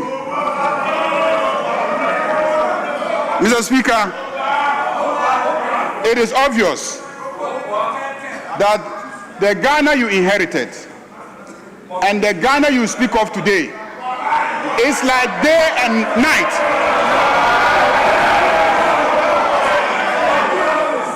The Ghana you inherited is as dark as the dark dresses that they are wearing on the other side. And the Ghana you speak of today is clearly as bright as the white dresses that we are wearing on this side.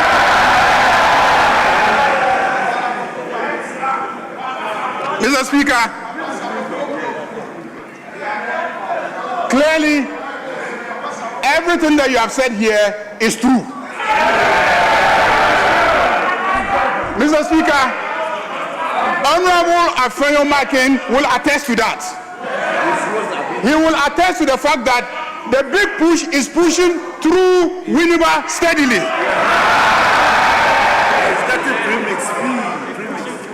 And he's getting premix. Mr. Speaker, it seems today is about cocoa prices. I can understand. Mr. Speaker, let me read Reuters today. Reuters has confirmed Ivory Coast will pay cocoa farmers 800 to 1,000 CFA francs per kilogram for the mid-crop starting March 1st. The main crop price was 2,800 CFA francs per kilogram. When converted to Ghana cedis, this is about 980 to 1,225 Ghana cedis per 64 kilogram bag.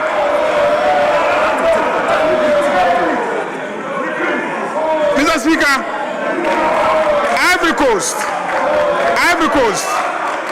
will pay cocoa farmers 800 to 1,000 CFA francs per kilogram from the mid-crop starting March 1st.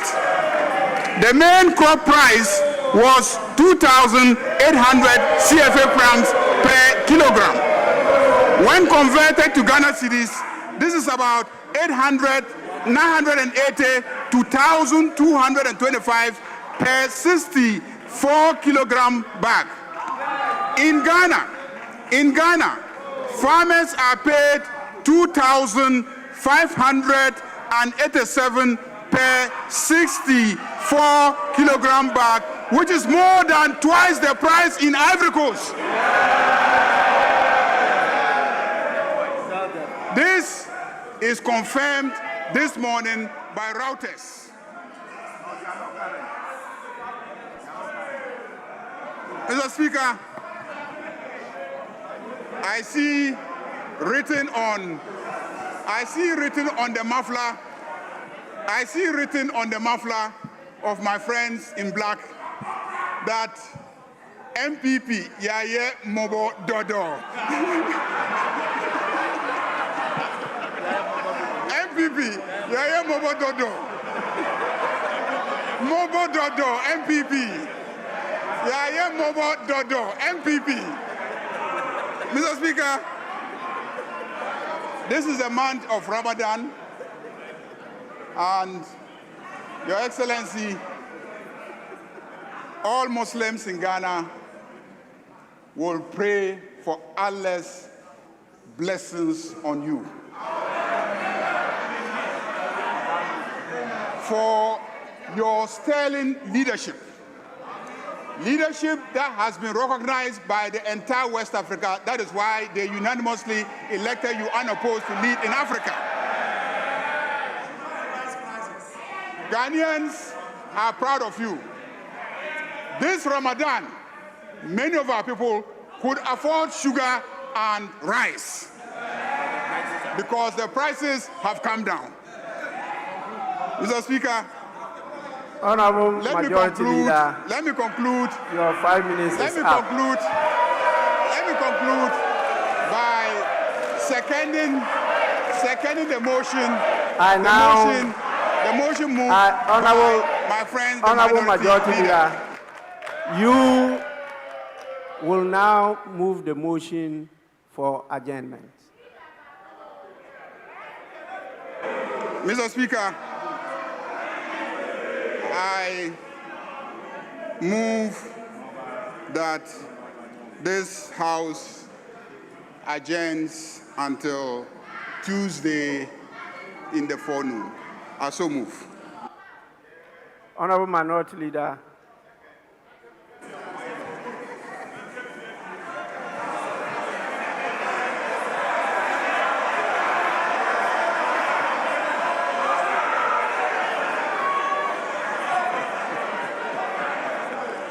Mr. Speaker,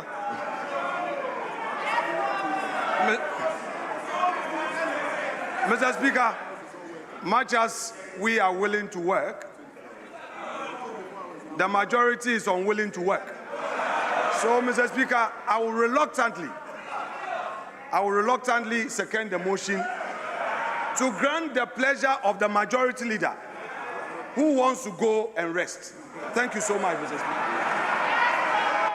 Honorable members, the motion has been moved and seconded.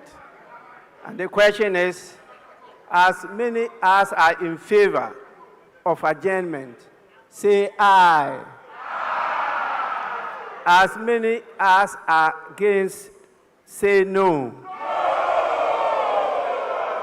Honorable members, clearly the ayes have it. The House is accordingly adjourned till Tuesday, 3rd March 2026 at 2 p.m. The House is adjourned.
Okay, at this level, is it good? Or you want me to increase it, or you want me to reduce it?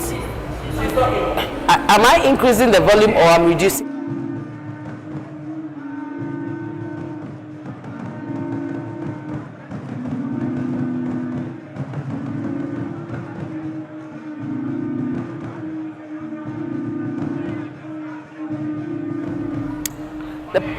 The President of the Republic of Ghana just delivered a message on the state of the nation. This is in accordance with the provisions of Article 67 of the 1992 Constitution, and you're still watching GH Parliament TV, the Parliament TV station that brings you real-time events as they occur from the institution of Parliament, told by members and staff of the Parliament.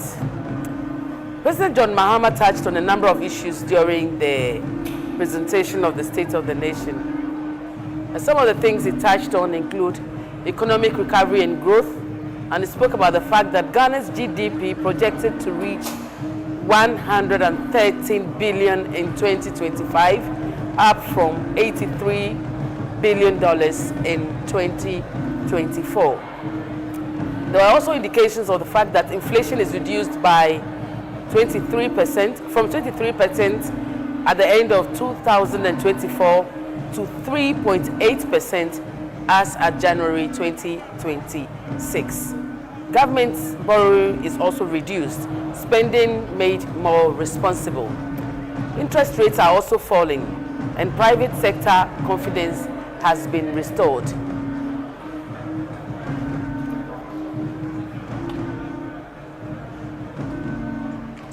At the moment, according to President John Dramani Mahama, over 1 million jobs have been created and 1 million people have left the poverty threshold. Indeed, as he indicated to the Right Honourable Speaker during the speech, Ghana is getting back on track. Article 67 of the 1992 Constitution mandates the President to deliver a State of the Nation address to Parliament at the start of each session and before its dissolution. This message usually outlines the country's economic, social, and political status, as well as future administration plans, and that's what happened today. Now, the procession is heading to where the President will sign Parliament's visitors book. As I indicated earlier, this is a procession made of the clerks at table, the leadership of the House, the Right Honourable Speaker, the Marshal, who's our Sergeant at Arms, bears our state's symbol of authority, which is the mace. The state sword bearer also carries the state sword in the procession. Of course, the judiciary has its scales of justice also present when they come for the occasion. As usual, members of the media are eager to get riveting photos for the occasion. Mr. President heads to sign the book, the visitors book for the institution of Parliament, and he is currently at the Speaker's lobby, which is where the Speaker retires to anytime he has to leave the chamber or excuse himself or take any visitors and stuff like that. He goes to the visitors lobby. Opposite the visitors lobby is the clerks at table lobby, where the clerks change and also hold their little meetings before. The Right Honourable Speaker, in a conversation with the wife of the President, our First Lady, Her Excellency Lodina Mahama. Of course, the Vice President's Her Excellency Professor Nana Jane Opoku-Agyeman is also there, spouse of the Chief Justice also there. And Mr. President is signing the book. Of course, in attendance is the Marshal of Parliament. And this is a constitutional duty which the President fulfills at least once in a year.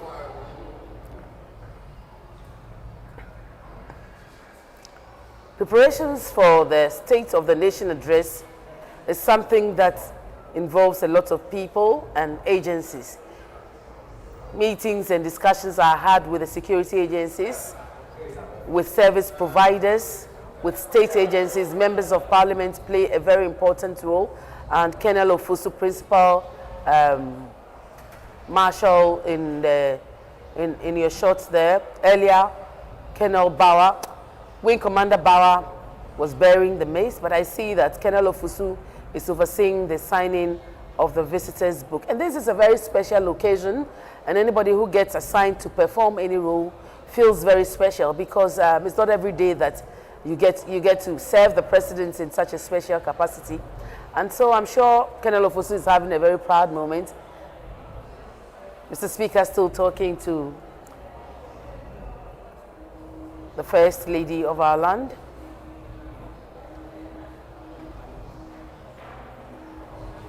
And this is where members of the Parliament and some staff may get photo opportunities with His Excellency the President, and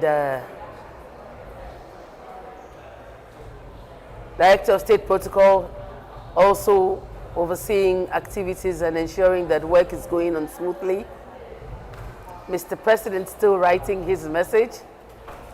I'm sure he's wishing Parliament well and pledging to oversee a good or a better 2026, where we build on the very, very good gains that were made in 2025. The police band always comes and plays the national anthem and other patriotic songs at such a special occasions, and they ensure that generally the program goes well. I mean, what's a program without music? After all, they say he who sings prays twice.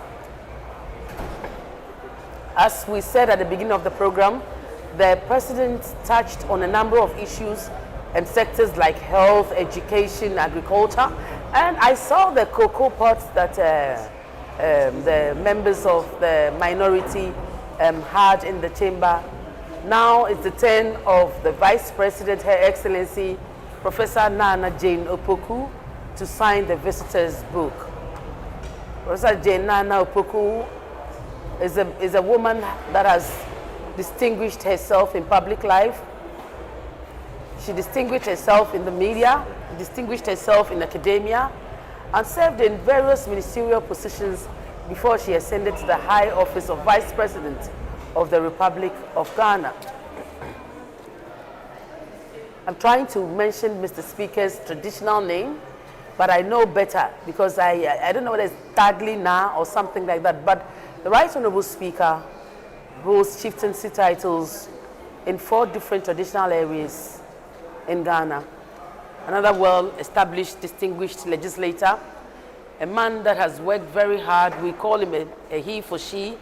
He's worked very hard to ensure that Ghana's parliamentary democracy is entrenched.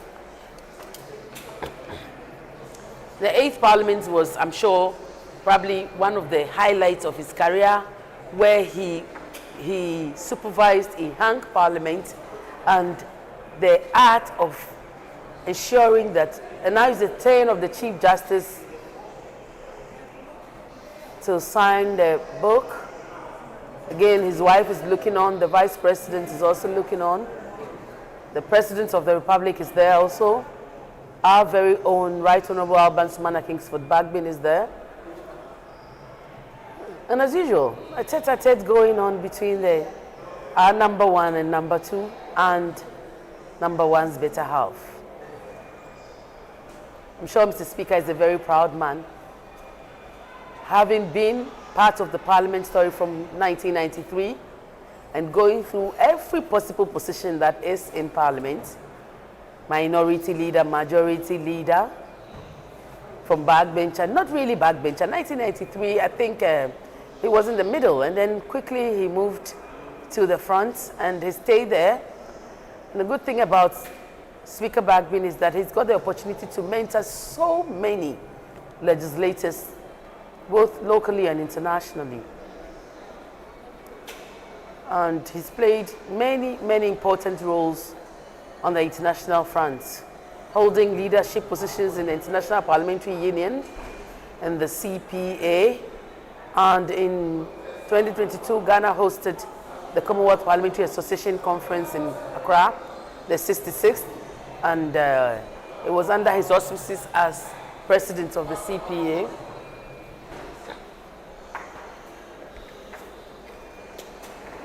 Mr. Speaker exchanging pleasantries with members of Parliament. He just spoke to the minority leader. That's the clerk to Parliament. Camilo is the deputy clerk. And I know that the head of table Equia is there, as well as Eunice from the table office, all exchanging pleasantries with the President,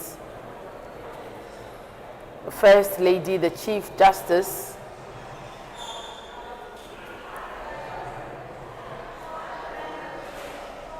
oh, these are our flower girls.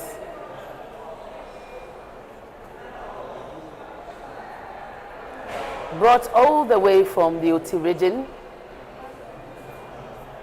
I am sure their parents will be very happy. And I have with me Honorable Isaac Wamanyaku. He is the member for Efia. Honorable, this is a beautiful ceremony, isn't it? Oh yes, it has always been when you have the president visiting Parliament to deliver a state of the nation. What was your key takeaway? And the glass is half full rather than half empty. No, it is actually almost empty, not half full. Not at all. Because I told you earlier in the morning that my expectations are to do more with creating opportunities for the youth in terms of employment. And if you listen to the minority leader, he gave that signal that the letter from the chief of staff has led to the dismissal of so many Ghanaians, and the president didn't show us any direction in terms of creating employment for the Ghanaian youth.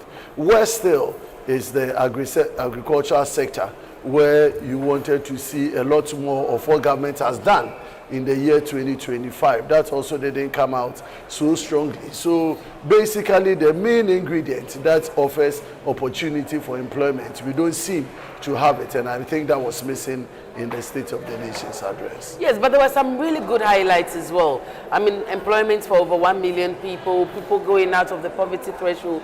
These are things that we should also highlight. That data from the Statistical Service ought to be interrogated, because over the past year till now, governments have never shown us the areas where the employment were created. And so these are numbers that are now being churned out, and their reliance is the Statistical Service. But we need to be very careful, because over the year, we've never seen where these 1 million jobs are being created. The youth remain unemployed. We've never seen it in industry. We've not seen it at the manufacturing sector.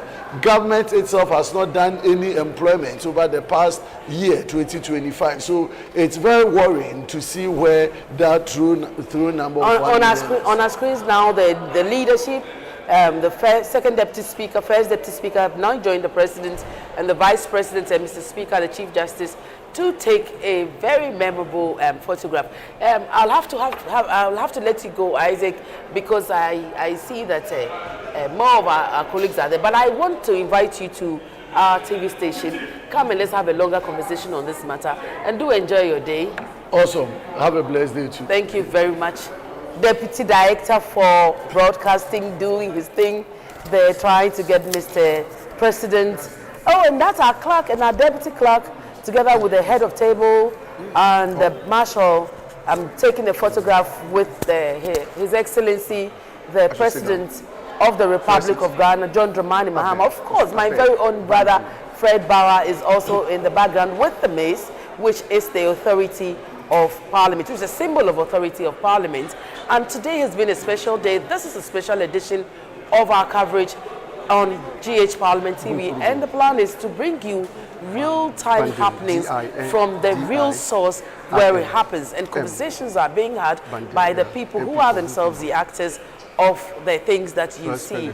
And today, we've had an opportunity to not only see the state of the nation, which we always see in the media, but also for the very first time ever, tell the Parliament story our own way. And I am being joined by a man who should have been here a lot earlier because he's my partner in crime.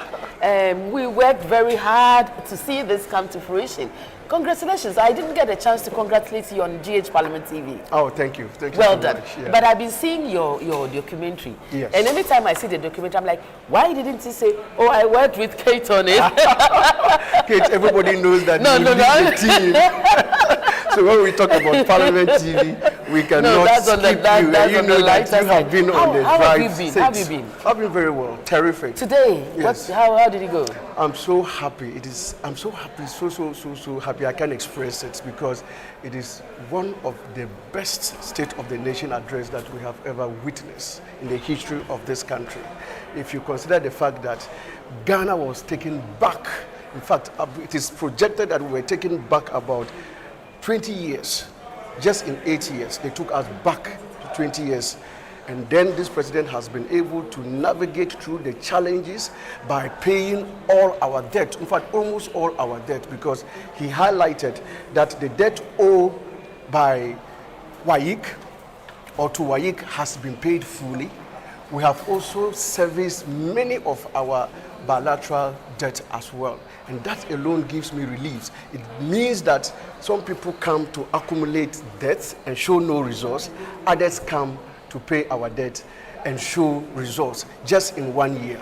What he has been able to achieve is remarkable. And that is what makes me so very happy. You know, in the morning, we had conversations before the State of the Nation, and the question I kept asking your colleagues was whether they had specific interest areas that they like the president to talk about. Yeah. Did you have a specific area that you were interested in? Of course, and Kate, you know that... Communication. Yes, exactly. You know, you know very well that my interest area is communication. The president just delivered. In fact, I knew what we have achieved within the 1 year together with the Minister for Communication, Honorable Sam George. In fact, what we have been able to do is rolling out the 1 million coders. That is going to take a lot of our youth from the streets into, you know, getting knowledge in coding. And that is going to change their lives. We are currently selecting coders, or if you like, leaders, or those who are going to drive this through the various districts and constituencies. And I'm so happy that it is taking shape. The University of Ghana is involved, GIFEC is involved, Kofi Annan ICT Center is involved, everybody. There is also the private sector that is also willing to come on board with this. So it is something that we have achieved. In fact, we are currently also building ICT centers in all the districts in the country.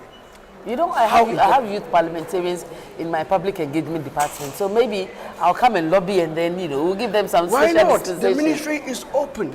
In fact, what we want to do, we want to change Ghana into a hub of ICT. Like the president mentioned, go to Dawa village at Pram Pram. It is coming big time where we're going to have all the multi-corporations in the ICT industry come to Ghana to set and to employ the youngsters that are there. In fact, this year we're going to have the girls in ICT. We want to ensure that those who will be trained, we will monitor their progress up to the level where Google and then the likes of MTN within the country can employ them, and where they can also learn skill to be, you know, self-employed as well. So we are doing a lot in the ICT industry. Currently, the ministry is reviewing about 15 bills. We're going to have the cybersecurity bill. We're going to have NCA bill also, law also reviewed. We have the data protection. For yesterday, we celebrated data protection day yesterday at the Alisa. Yes, exactly. The speaker was supposed to be there. For the second deputy speaker represented. Yeah, exactly. And he stayed the whole day. Exactly. So all of these are happening within the space of just 1 year. And we are achieving results. Look at the road sector, where the president talked about a big push. In fact, and it is not just saying, but it is working. It is happening right now. From Bintiri to Nankbanduri, there is a big push now. The contractor is there. In fact, at Ahutu, Afenya constituency is called what? Afenyo's constituency. What's the leader's constituency? Minority leader? Afenyo. It is just to say that. It is just to say that we shouldn't be pardoned. So, in rounding up, give me. Will I see you on the floor talking about these things during the debate? Of course, I'm going to lead the debate as far as the ICT sector is concerned. And you will hear more during the debate. And it is time that all Ghanaians rally behind us because they have seen the good works. In fact, the other side came only to talk about cocoa. And they have also lost the argument there because, like the leader in giving his remarks indicated, we are doing even better than Cote d'Ivoire in terms of cocoa pricing. So what are they talking about? So this is the part where I let you go. Yes. With the promise that you have to come to our studio and spend an hour. I'm eliciting that promise, especially from you, because this is your baby. Congratulations once again. Thank you. Thank you for making this happen. We know what we had to do, and we know that had we not been firm, it would not have been able to. Yes. In fact, so let me also take this opportunity to thank you and to congratulate you for giving the support. In fact, you lead the team, so the thanks goes to you and the team. In fact, the camera guys, I see them going up and down and make sure that we are live every time. Thank you so much. In fact, Ghanaians should expect more from Parliament TV. Thank you for the endorsement. We will see you again. So we are moving on, and as I indicated, you are live on GH Parliament TV, and our aim today has been to inform you, educate you, and entertain you. And we promise you that we are going to be having more of such programs as we go along. We are less than a year old, but we do know that we are going places, and we're taking you along with us. And so, I have another member of Parliament. Everybody knows you. I was eating at a place that you were at last week, and everybody kept coming to tell me, "Oh, this person is here." I said, "I know." I said, "What do you want me to do?" It's like, wow. It's like I've come to say, "Oh, pay my bills." I should have done that, don't you think? I think so. I think you should have improved yourself. Yeah, but I didn't. I thought you should eat in peace. So how are you today? I'm doing well and glowing, having heard good news from His Excellency the President of the Republic of Ghana. I watched it, and so I have a good idea of what was said. But let's hear what you think of it. For me, I was impressed how he took the address sector by sector, analyzed the challenges as he inherited, and not just complain or let us know the challenge.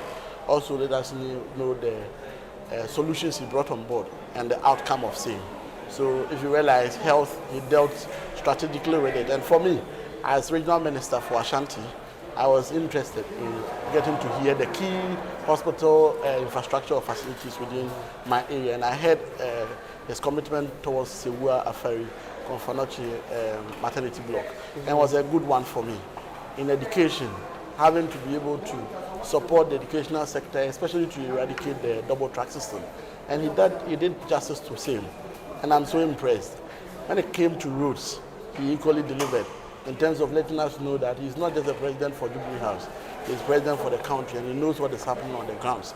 For me, and equally in my interest as regional minister, he made mention of the key big push projects that are happening within the region. The Outer Kumasi Ring Road, the Swami Interchange, the Mahojo Runabout, the Kwara Runabout outstretch, Tsunami Kumasi Road Phase 2, and the Accra Kumasi Express Road, which is the flagship of it all. So then I'm assuming that when the debate starts from Tuesday, you're going to be talking about roads. Unfortunately, I will not be in the chamber to do the debate as a minister, not a member of Parliament. Yes. You see, so the thing about, again, this is a point of education for our viewers. The thing about members of Parliament is that, in fact, you are allowed to attend the House and even contribute to debate. However, you cannot vote. Yes. So you can actually come and talk about it, but I understand that you'd like to give room to those I who believe my members of Parliament will do a good job of it. So let me say bye-bye to you, but when are we seeing you on Parliament TV to give us... Anytime I'm in the capital city, I'll pass through. The Otumfo is my uncle and father, send my kind regards to him and take good care of the region. And I'm sure we'll see you around. Anytime you're around, let me give you a presidential treat. Definitely. Thank you for coming. And so the conversation is going on, and may I have Honorable to join me so that we can... Minister. Oh, they want to? Okay, very well. Yeah.